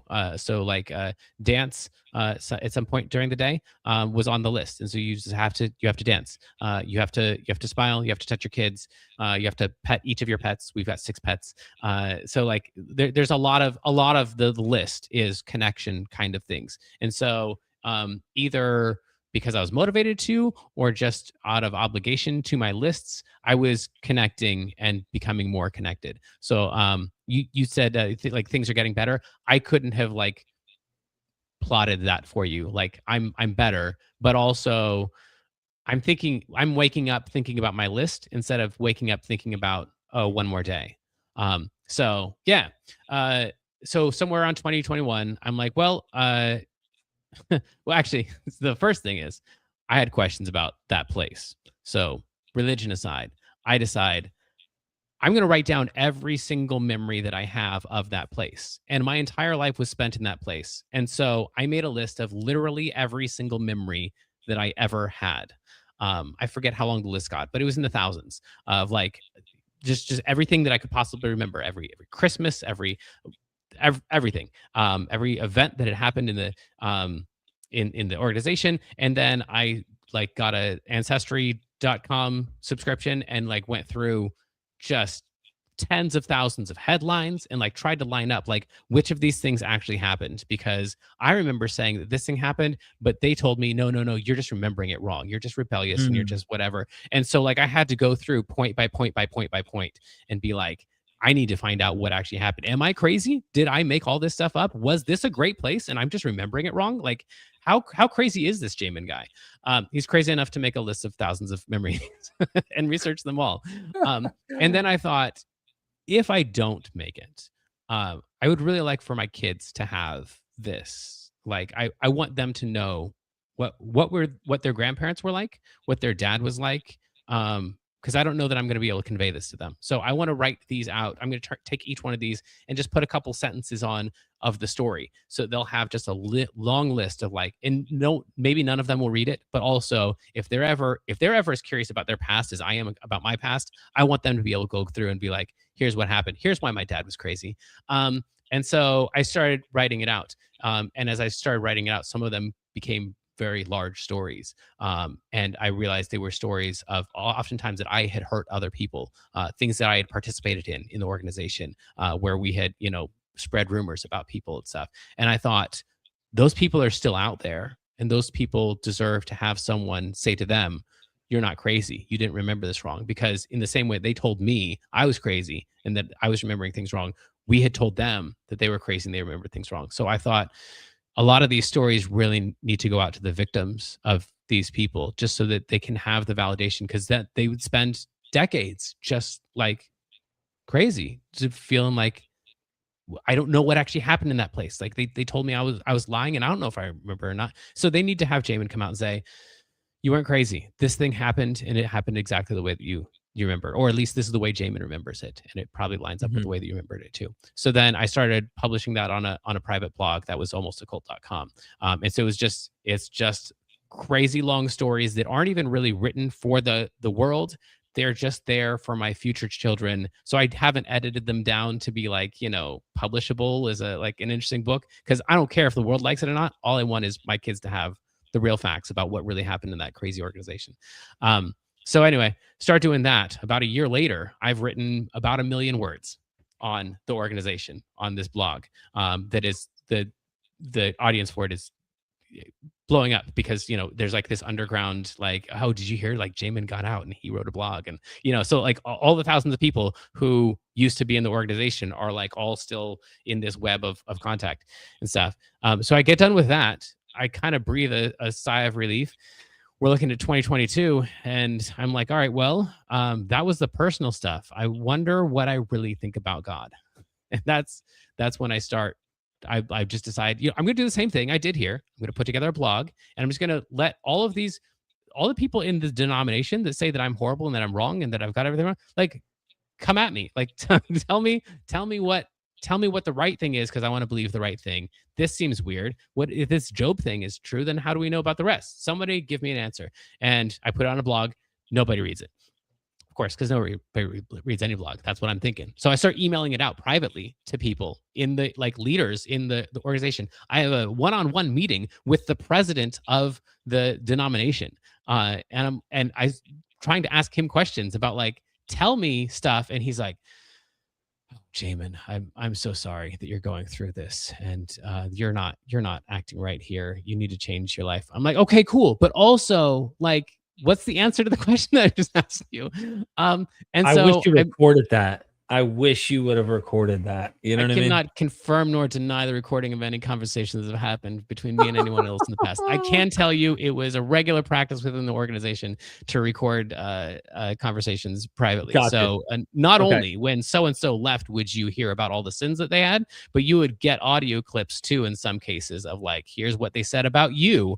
They said that you're lazy and that they think that mole on your face is ugly. And so you would get to hear that person who just left call you ugly. And, anyway, it was recording Wow. conversations was a big part of my traumatic experiences in life.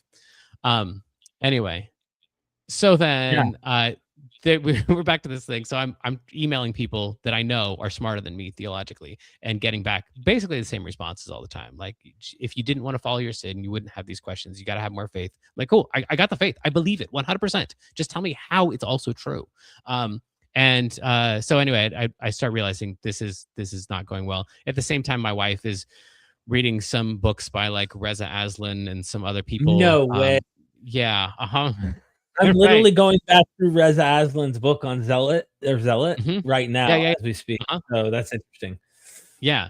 And for neither one of us was it it was just like reading banned books. It wasn't even like, hey, let's prove this thing wrong so that we can know that our sinful life is the right life. It was just like, we've only heard the approved authors, the approved clips of the approved authors of this tiny little group. Like, what do other people say? And that's a really dangerous question, as it turns out. And so the list starts getting longer and longer instead of shorter and shorter. And I start realizing, oh crap, like there's a bunch of this that's just made up. Like, I'm not even talking about like the stories in the Bible. I just mean the religion. Just like the fact that I didn't know that the rapture was a thing that got invented by John Nelson Darby, or the fact that I didn't know anything about the canonization of scriptures, or the just the beliefs in our like the evolution of Christianity. Like, I thought we believed basically what Paul believed, because we were good Christians. We were reading Paul's writings. Like, Christianity's been Christianity. And then the realization that like, this is the 99% of the religion that I have has nothing to do with anything that would have been recognized as Christianity for the vast majority of history.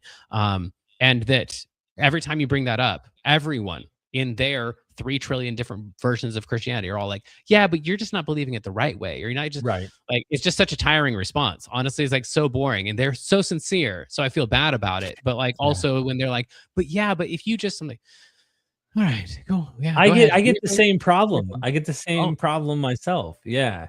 I mean, with Yeah. right now, like, I'll have a video where I'm like, why I don't believe the resurrection is true or something. And I'll go through all sorts of stuff, from comparative mythology to contradictions within the text to other cognitive and psychological explanations to propaganda explanations to potential, inventive cultic material. Like, there's so many different avenues you can hypothetically go down that seem more plausible than he really rose from the dead. And of course, then I get this response that goes, well, and this happened recently on Facebook by another big YouTuber, Capturing Christianity. He writes me, goes, but did you not look up the modern miracles of Zoltan? And I'm like, not yet. I haven't yet. Yep. And that was enough for him, I think, in his mind to feel like, aha. And I'm like, well, dude, so do I need to look up every miracle and be able to falsify every single explanation or every single miracle that's ever happened in human history for me to then walk away and go, I have a rational reason, a very strong, rational explanation for why I don't believe this is true. But you can't, if you don't first unravel those. So I'm working on scripts, by the way, that will deal with the particular modern miracle claims and stuff. But yeah, it's like it never ends. If it isn't just, well, you got the wrong form of Christianity, it's, oh, well, you didn't look into every nook and cranny, jot and tittle, and that's it. Yep.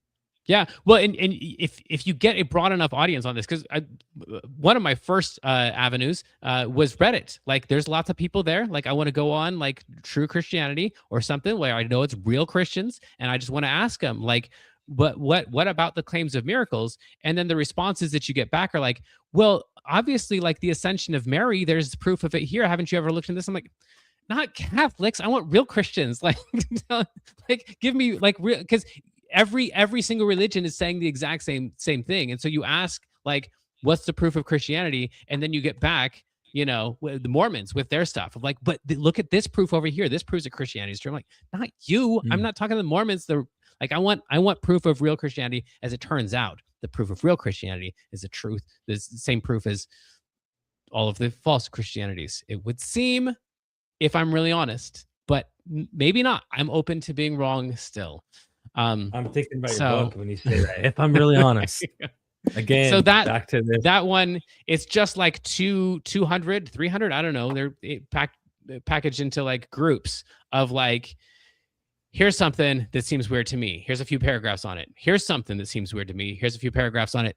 To date, I don't have a single one of those that anyone has given me anything that seems actually reasonable to refute what seems evident about my Christianity. But I don't. I'm open to being wrong. I don't have any marriage to that book. I'd love for it all to be wrong, and I'll reconvert and be headed back to heaven again. That sounds great. Why not do that? But I can't get anything except for pity and condemnation. So here we are. Interesting. Oh no! Did I lose you again? Did you? Son of a nutcracker! Nope, I can't hear you at all. I'll see you in a second. I don't know. Something's going on. Okay, that's funny. Well, everybody hit the like button right now. Please hit the like button. I hope you will do that. Let's keep this thing growing. Let's keep this thing going. I hope more and more people, are going to check out Jamin. Jamin's kicking butt here. Jamin, you can hear me now, huh? This is weird. So I don't know. So you have questions. You're going down the path of critical scholarship, or at least you're seeing what critical scholars are saying. You're hearing different voices, different things. And would you say you're not a Christian today? No, I would say that I am a Christian, but just because my definition of Christianity has evolved so greatly. So my complaint is, I can't get any Christian to tell me what it means to be a Christian. Like what are the actual requirements? Yeah, I can't find it in Scripture. Some of them say you have to be baptized in order to be saved. Some of them say you have to sell everything that you have, and maybe that's just hyperbole. But like, give me like any Christian, and you can do this right now. Just email me and let me know. What do you have to? What are the requirements? How do you know for sure that you're saved, that you are a Christian? And then by most of those definitions, I am that. I've confessed Jesus is my Lord. I have been baptized. I spent my life in ministry. I not only gave everything that I had to the poor, but everything that I lived for was ministry. Like, I've done all of the Christian things. Right. And also I've got a great I read the Bible more now than I ever did before. I still pray. Like, I don't know what you want me to do. I'm not currently tithing to a church. But maybe that's the thing that's like keeping me out of heaven. But I can't get any Christian to tell me what it actually means to be a Christian. So I don't know how they're going to disqualify me as one. And also, I get the sense that, like, for example, if I currently moved to Brazil, and I was like, I'm going to be a Brazilian, right? I think that everyone in my community would know me as the American. And I'm like, no.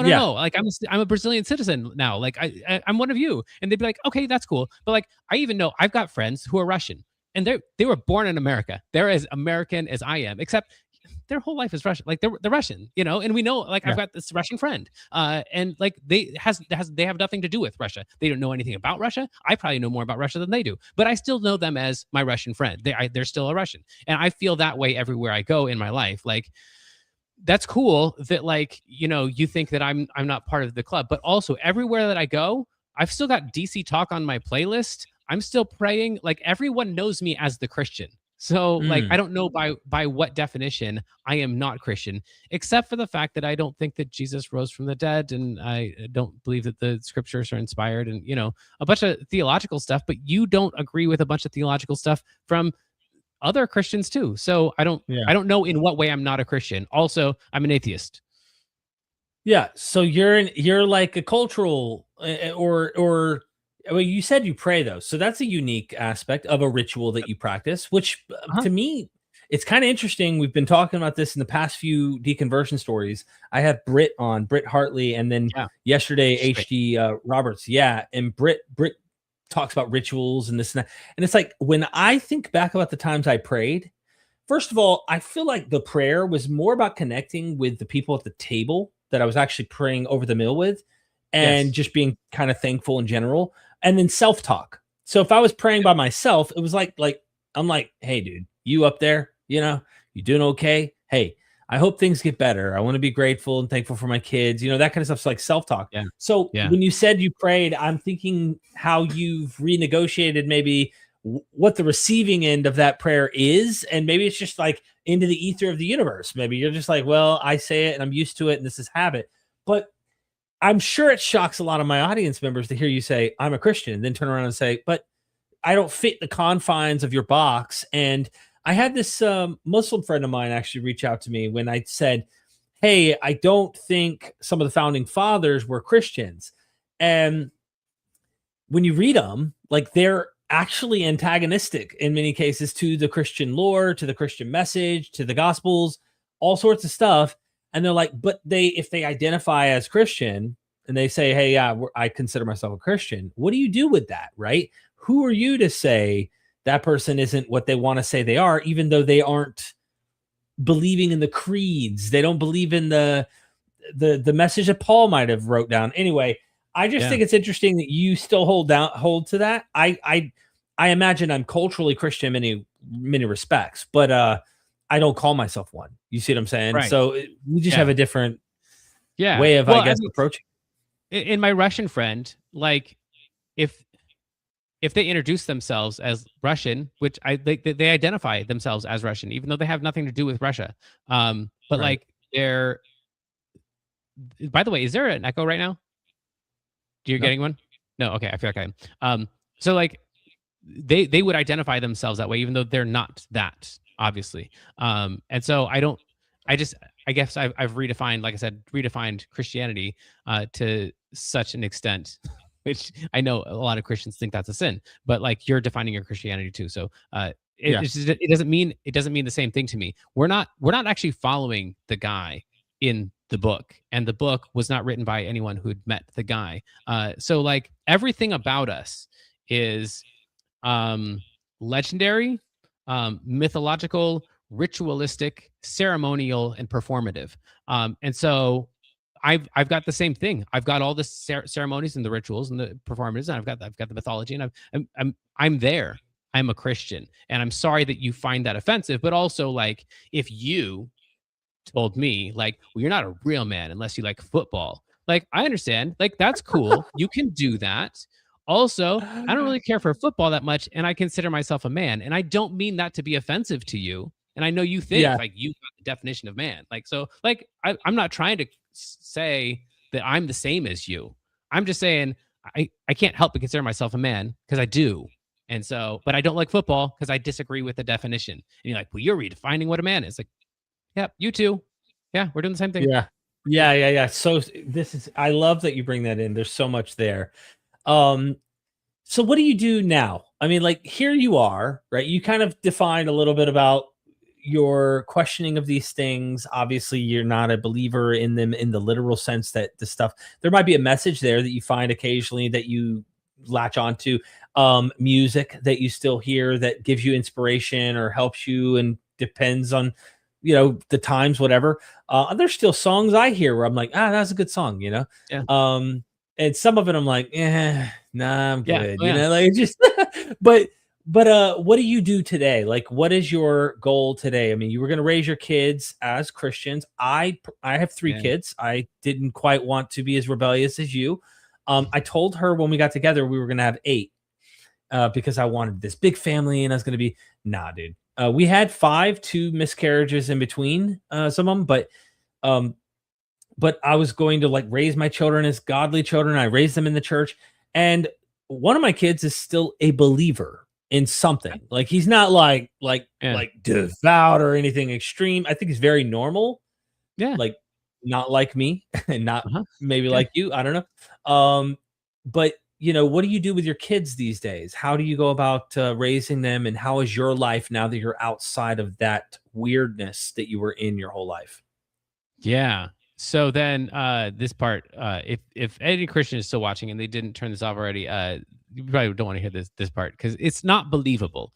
This sounds like a lie to every Christian, but my life is so much more fulfilling, full of sacred moments, and so much more purposeful. And I would probably put a caveat to that one. But it's so much more enriching. Like everything that we were aiming for inside of Christianity the real version of it exists outside of Christianity.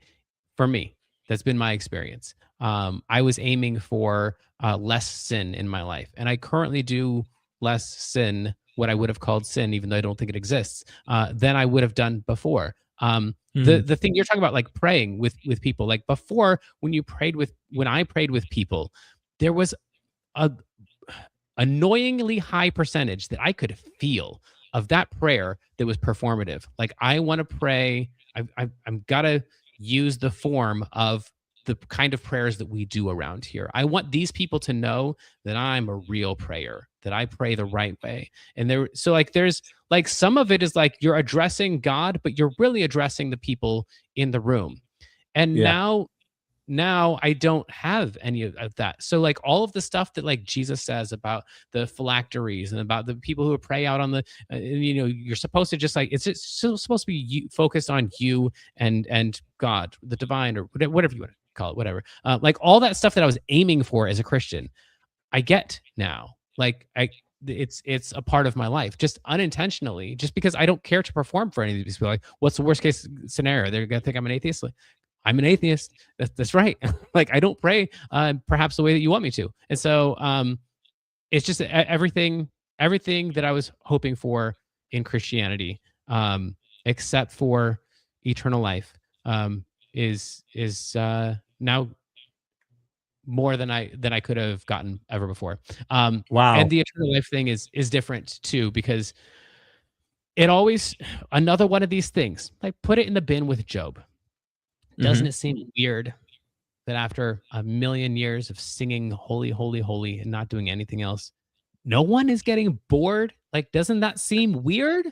I'm not saying I'm right, and I've never been there. It just seems odd to me. Like, how is it that we never get bored? I'm not saying that Jesus didn't raise from the grave. It just seems weird to me that we're singing three words, the same word, three times in a row, over and over for eternity, and then we never get bored. Like that goes in there. And now I don't really have to worry about that. And also, I'm finally allowed to grieve. Like now that I don't believe in eternal life, I can go to a funeral and remember my friend, and then invite this friend to be a part of me for the rest of my life and thank him for being who he was in my life. And now I'm going to carry him with me until I die. And his memory is going to fade, just like the memory of everyone ever throughout history. And he's gone, and it's just that much more precious that he was here with me for a moment. And then that I'm going to be able to be that with my kids. And I can just really be sad that he's not here anymore, instead of being sad because that you can't help but be sad that he's gone, but then also feeling guilty about that because I'm supposed to be happy for him because now he's with Jesus rejoicing forever. So like, how is he so happy and yet I'm so sad for him? Like in this like, but I want to do this the right way. Like how does Jesus want me to feel about his death? Who cares what Jesus wants me to think about his death? Like I could be sad and be grateful, and like a funeral can be everything that a funeral was supposed to be. And the list goes on and on and on and on. Like everything that you were hoping for is like, you could just live as a person and you can get those things. But as long as you don't try to impose Christianity on top of it. You reminded me of a story that I had in my past where I'm no longer a believer, right? For at least a year or two. And my wife's best friend overdosed and died. And her parents, my wife's best friend's parents, always knew me as the Bible thumper, like the holy guy who was really into the Bible, but also was close with them. So they wanted me to do the eulogy, right? And I'm at work doing construction. I'm listening to podcasts all day, every day, learning about the critical stuff and why I don't believe this book is true. Why I don't think the things in it happened. All this, like all of this stuff. Jesus may not even have existed. Like all that stuff is going through my ears with podcasts and all that. And this before Myth Vision became anything. I think I might have done a few episodes. I may have just started Myth Vision, but it was like not even a thing. It was just, I had a few guys I wanted to talk to that I listened to their books or heard on a podcast. And I did an interview in a hotel room with the crappiest internet on the planet. And I remember having to go to the funeral, and I thought I was just going to give this like one little speech as part of the funeral. I walk in the funeral and like, hey, Pastor Lambert, welcome. Dude, Oh, listen, this is a no. whole story, bro. Like I Oh. I had to be Pastor Lambert of an entire funeral service as an atheist. No. Okay. Yeah. So Now, then mind you, I didn't have like the way you're negotiating with this in your mind. I didn't have this. It was like, yeah. I do not Mhm. believe this stuff, right? I'm not Uh-huh. praying. I'm having conversations in my head, but it's no longer called prayer for me, right? It's Yeah, like, sure. and now I'm having to like, I go in there. They have the pastor go to the back. The inner families there waiting. There's like 100 people, bro. And so Yeah. I could talk, and there might be thousands of people. There's been times where I've had like 1,700 people watching live. Just few really radical moments in history on this channel where we had a lot of people watching. I don't bat an eye. I'm not nervous. Nothing. You put me in front of 100 people where all eyes are on me. There's something that changes. Okay, for me. Yeah. And then add to that we're dealing with like this close family friend died. The mom is drunk, intoxicated, crying, begging for God to bring her back to life in the front row. And the dad is there. There's like people I know from the past, people I don't know. I'm there walking into the back, and I'm having to put on a performative prayer and try to remember how to do Yes. that performance. Uh-huh. And I'm holding their hands, and I'm like, and they're like, go ahead, Pastor Lambert, lead us in prayer. Bro, I cannot even tell you. Like, I cannot even tell you. I'm sitting there going, what did I walk into? Y'all did not tell me any of this. You did not tell me what I'm about to have to do. And so Uh-huh. I'm like, Father God, we know she's no longer suffering. Like I really then was authentic while I'm putting on a performance to Yeah. try and like do this conversation for them. I Yeah. also was like saying what I really believed, and that was Yeah. she's not suffering Right. anymore. Yep. Like, and I there's no hell. That wasn't even Mhm. in the mind. And then I'm standing up there preaching because my Mhm. wife put all the notes together for me because I'm working construction. And the mom's looking at me like, bring her back to life, which made me feel so bad. But bro, I do not wish that performative on anyone, especially an outsider who no longer Yeah. believes it, that Uh-huh. has to do that. It was just uncomfortable, man. I'll tell you, it was Yeah. uncomfortable for me. You know what I mean? Right. Well, I don't even think that's far off from the experience of a believer who is doing it, except for the internal dissonance. Like having Yeah. been to a lot of funerals as a pastor's kid, like there's a show there, you know what's gonna happen, and like you got your things, and we're gonna do that part, and then we're gonna do that part, and we're gonna do that part, then it's all over, and then we gotta bring in the janitor and clean it up. Like, yeah. So then except for the part that you actually believe most of the stuff that you're saying, but also maybe exaggerate a little bit. Like if you feel like you've got one on the line or something that might convert at the end, you might throw in some stuff about hell there. But saying it's weird to do it performatively, like most of them are done at least a little performatively. It from my perspective, but that might be Mhm. yeah. So then, Yeah. did at the end of the prayer, did you feel like I still got it? Well, I mean, I looked to see how it was received. You know what I'm saying? And I guess it was well received. You know what I mean? But I'm like, dude, I hadn't prayed in 2 years, so it was kind of like riding a Yeah. bicycle in a sense. Yeah. But I did it for them, and Huh. I knew it came natural. You know, it came natural to like tap into the obvious that someone I actually care for and that I really, really Mhm. respected, and we did have a friendship with, and was my wife's best friend. That those parts are what helped me wing it, I think. But then Yeah. when my wife gave me notes about Bible, and I'm like trying to read it in a way that wasn't like, all right, we're about to dissect this shit, Right. to like I'm actually giving you words that are supposed to give you like the truth and like help you be comforted in this. I finally Yeah. kind of stopped with the notes and was like, Mhm. listen, and I speak it from the heart, like life's hard, you know, and that's when the good stuff happened, and my nervousness Yeah. had gone away by then. When I stopped trying to pretend like I'm reading something and I just was speaking from the heart, I think that's when things got real and got much more comfortable. And they all liked that. You could tell better Okay. because I'm like, Yeah. she's not suffering. They needed Yeah. someone with confidence, a pastor, to Yeah. stand behind a pulpit and give with confidence she's not suffering. Now, anyone with a theological fundamentalist background would go, well, she was active in sin. She was overdosed on drugs. She was living a life of sin and evil. Mhm. Therefore, she's probably being punished right now. And they're imagining Yeah. that in their head. No, hell no. I just went, she is not suffering anymore. Mhm. She is at peace. She is resting now. Yeah. And we want to remember her, the great things about her. And that's what we're going to talk about today. And just, Yeah. I remember how feisty she could be. And I remember, and that's where like I totally dropped the shtick and became Yeah. Joel Osteen for a moment. It was like, positive and like, you know what I'm saying? Yeah. Anyway. That's interesting. Yeah. Yeah.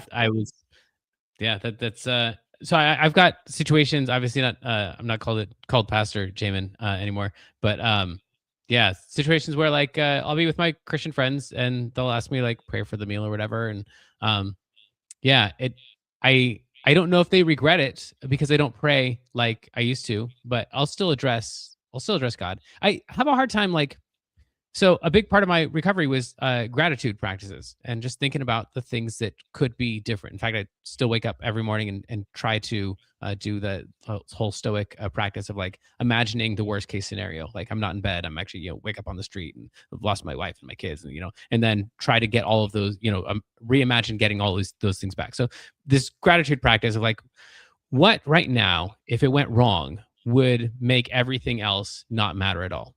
When my kids goes in the hospital right now, like nothing else matters. So whatever's going on right now, like I've got to be grateful for that.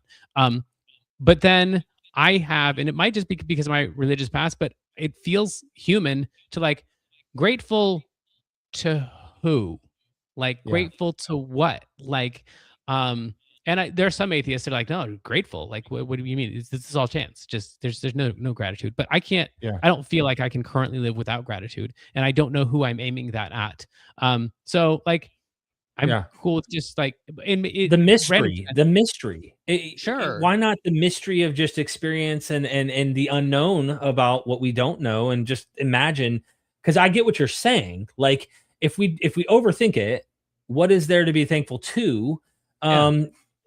And I think they're right in some way of just saying, just be thankful that that's not you. You could tell yourself that narrative. You've probably, like me, have had God in your brain so long, or it needs to be to something. And sometimes I might just think this experience, this life, this universe, whatever this is, I'm just thankful that that's not where I ended up, or that's not what happened to me, or whatever, you know what I mean? But I think you need to have a practice of gratitude if you're going to really prevent yourself from those like situations when they do get bad.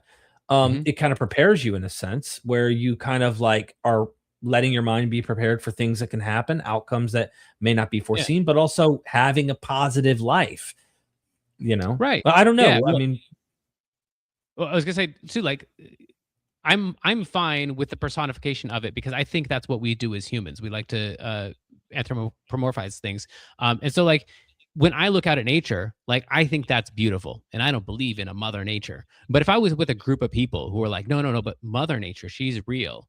Like she's real enough for me to go along. Like I don't need to ruin Santa for you. Like, okay, cool. Like mother nature, you and I are both in reference towards the same thing here. We're both experiencing the same beauty here. And you want to put a person on it, and I'm cool with that. Mother nature, sure, that why not? But I would rather have the moment here with you, enjoying nature or mother nature or whatever label you want to put on it, than stand up for my, but no, there is no mother here. Like, why not connect with the person instead? So that's kind of how I feel like when I'm praying. I'm truly grateful for this food. Like I could be somewhere else and not sitting in front of my friend. And I'm really grateful to be here in this moment. I'm going to take a moment to appreciate that. And you want to put the label God on it. Why not? Thank you, God, for this food. I don't feel less atheist when saying thank you, God. No, for this food. I get it. I don't know. There are people who do that. Like, I totally understand what you're saying. I think it's unfortunate. I had a situation with my family, and since I deconverted, I had a moment where a group text was sent with like 8 or 9 family members, and it was like on a Sunday morning, a text was sent out, something like, "Thank you. If it weren't for Jesus, Yeah. and it was something like really religiously motivated and stuff. And they were coming from a place 10 years ago, 12 years ago. I would have been like, yeah, you're right. If it weren't for Yep. Jesus, blah, blah, blah.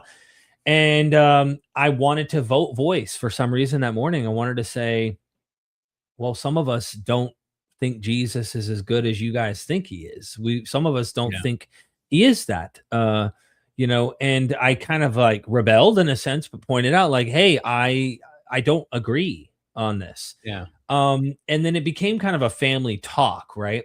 Where I'm now the black sheep. I'm kind of here's the Derek having to, do his non-Christian thing again.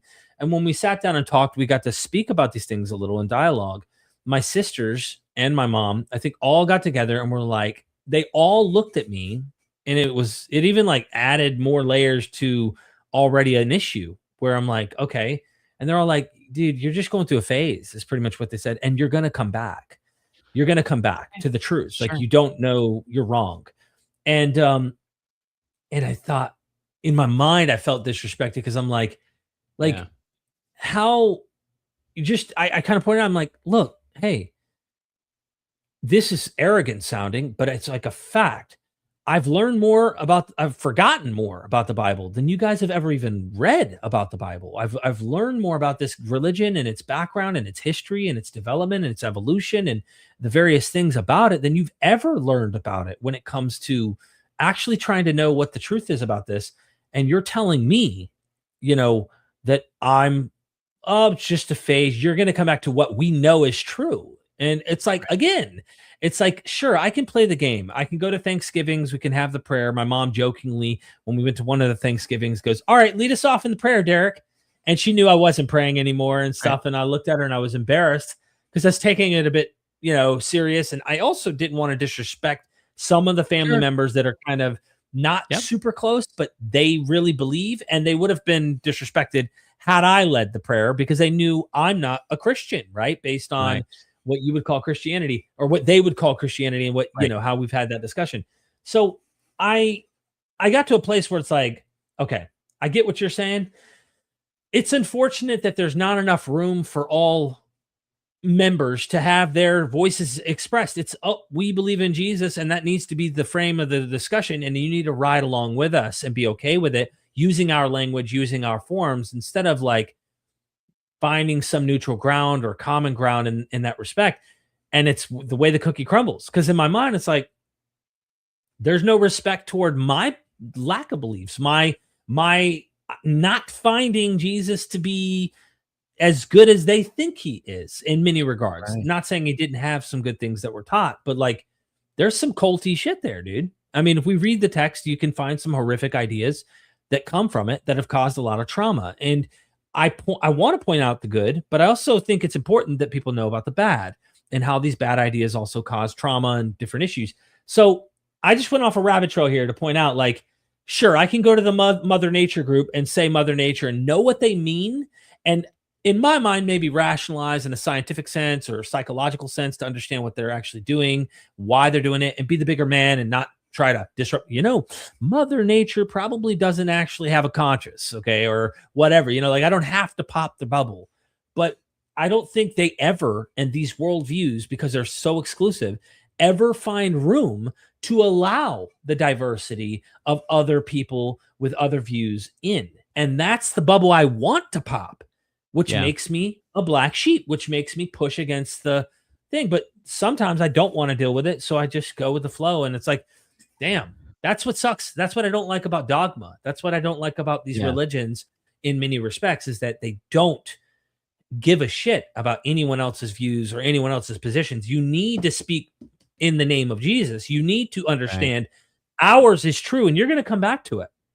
That's why I have a chip on my shoulder a little. So, Yeah, well, and that's understandable too. Like I don't disagree with any of that, and it definitely is a matter of who is going to tolerate the other person. Because I think that I'm tolerating the Mother Nature people when I'm around Right. them, like tolerating their ignorance, and they think that they're tolerating my ignorance. So, but in the case of Christianity, they feel like they are about to convert everybody Yeah. into it, and so there's no, like you're saying, there's not that mutual respect. And I don't think Christians on the whole, the vast majority of Christians understand how much the world is tolerating them. Like they feel like, but we got the truth and we're like trying to help everybody. But when the rest of the grown-ups are like, we're gonna let them have their thing because it's important, and also like personally, I think they've got some really great value in the things that they do. So I don't think it's Sure. all like if we just flush it down the toilet. I don't know that things are net positive. I'm not sure. Right. Whatever. I don't know But like either. there's some benefits in there, but also we're tolerating you. Like every time that you've gone to the doctor and they were like, I don't know what happened, but you're getting better, and you're like, it's because of Jesus. Jesus healed me, and they're like, okay, it's because of Jesus. Like you think that you just converted them. You're going to go tell your church that your doctor believes in Jesus when really your doctor's like, alrighty, cool. If you think that that's helping you, then that probably is helping you. Because if you would have Mhm. said, I prayed to Buddha and Buddha helped me, he would have had the same response. If you would have said, well, it's because I had an extra glass of water, they'd be like, yep, sometimes water cures cancer. You just never know. Keep drinking that water. Like whatever it is you think that it was helping, then they're gonna just go along with that. The Christians don't know that there's a whole medical industry that is just allowing them to have their dream so that they can get whatever benefit would come from having that dream. And Mm. there's just so many places like this where it's just like we're all putting up with you and you don't know it and you don't have any respect for it, and so it feels a little annoying because it's kind of immature for you to be like, I'm a big boy and I'm it's like Yeah. you got this sense that you got the truth because we're all allowing you to think that you got the truth, and a lot of us want to do the Derek thing and be like, okay, but it's not the truth. Like, I just Yeah, I have to mean, say it. look, It's also I not the don't truth. wanna yeah, I don't wanna do that, like, it's not all I wanna do, but it's like, No, you right. almost wanna give a little bit of a reality check and be like, "Hey, Yes. look, you're not the only one in town, and you're not the only people on the planet," and there's a sense in which persecution complex is built into this, because Yep. if you do not tote the line, say the prayer, put the words in the public schools, make sure it's part of our laws, like, that's persecution too. I mean, Mhm. like, how far do you go? You want to own the world. You want to dominate the world with your ideology. You believe this is the one true thing, just as Islam in many forms does. I mean, most forms, I would say, does. And so, at the end of the day, I just I feel like we need to have that protest, so to speak, the vocalization of saying, "Hey, can you look in the mirror? Can you realize you're not, there's a lot more." And they see the otherness as a thing to change toward to be like them, instead of the otherness is actually something we should just coexist with and be comfortable with. And that's been the historical like line of converting pagans, of trying to squish out those who do not fit even in their own Christian umbrella. You're not under our umbrella. And this has just Right. been all throughout history. That's how Christianity has behaved, acted, and such. Not every single Christian, of course, not all forms of it have been as toxic, but that is what I see. And that's part of why I do a lot of what I do, is to defang those things so that more people can negotiate with the tradition like you have and say, hey, I call myself a Christian. Technically, do I think the resurrection happened? No. But like, I find beauty and I only look to the positive things. It's not like I look forward to hate my mother, father, sister, brother to come follow you, or eternal conscious torment, or even if you want to say it's annihilation, you can go that route too. But like any form of punishment for people in that regard, the list can go on and on, that you could try and list harms and stuff. But I just feel like we need to be able to do that Yeah. and coexist.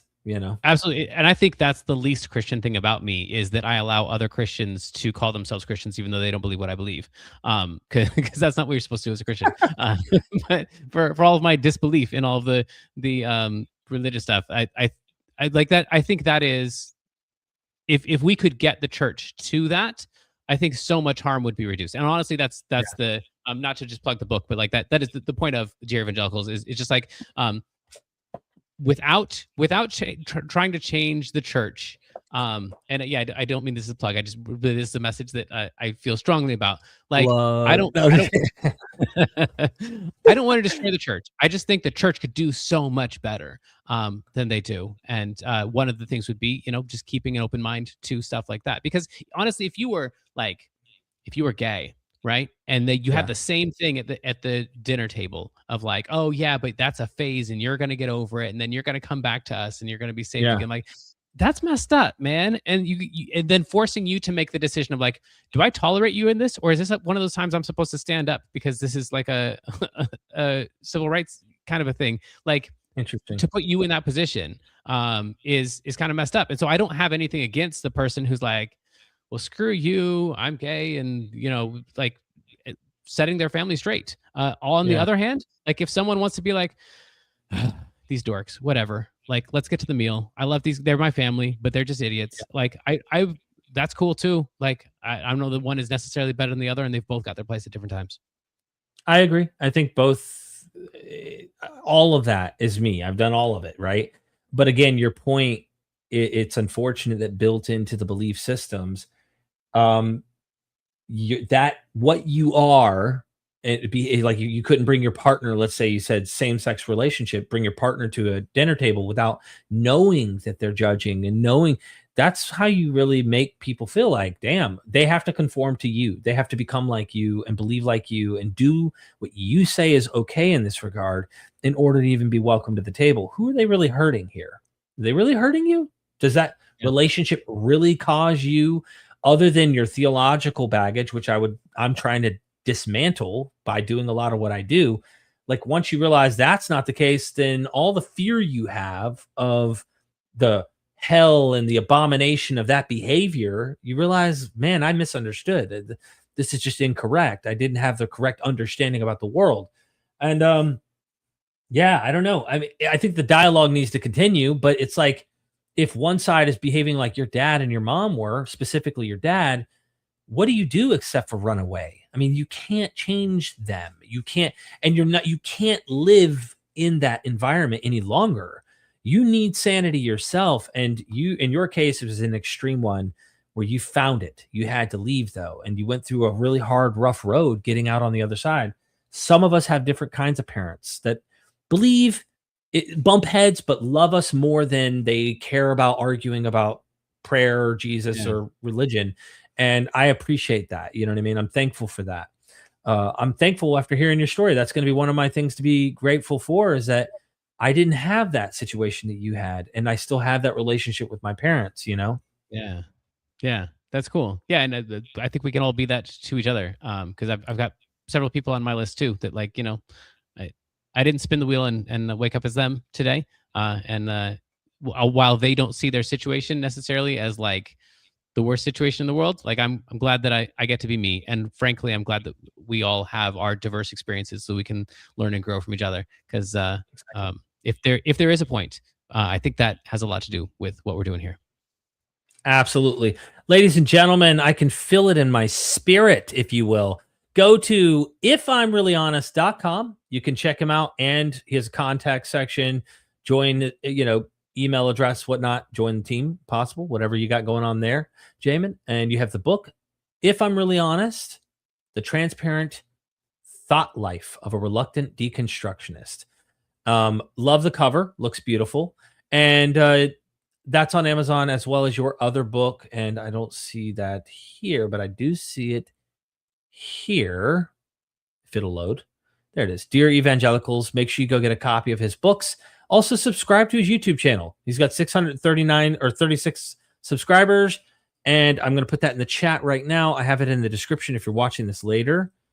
I hope that everybody who's watching takes the time to go subscribe and I'll point out mention. too, real quick, while you're Yeah, on that too. sure. That is largely non-religious. Like if you scroll through the guest list, you'll notice there's like a lot of cult stuff in there, but there's also a lot of like neurology and memory and a lot of different topics.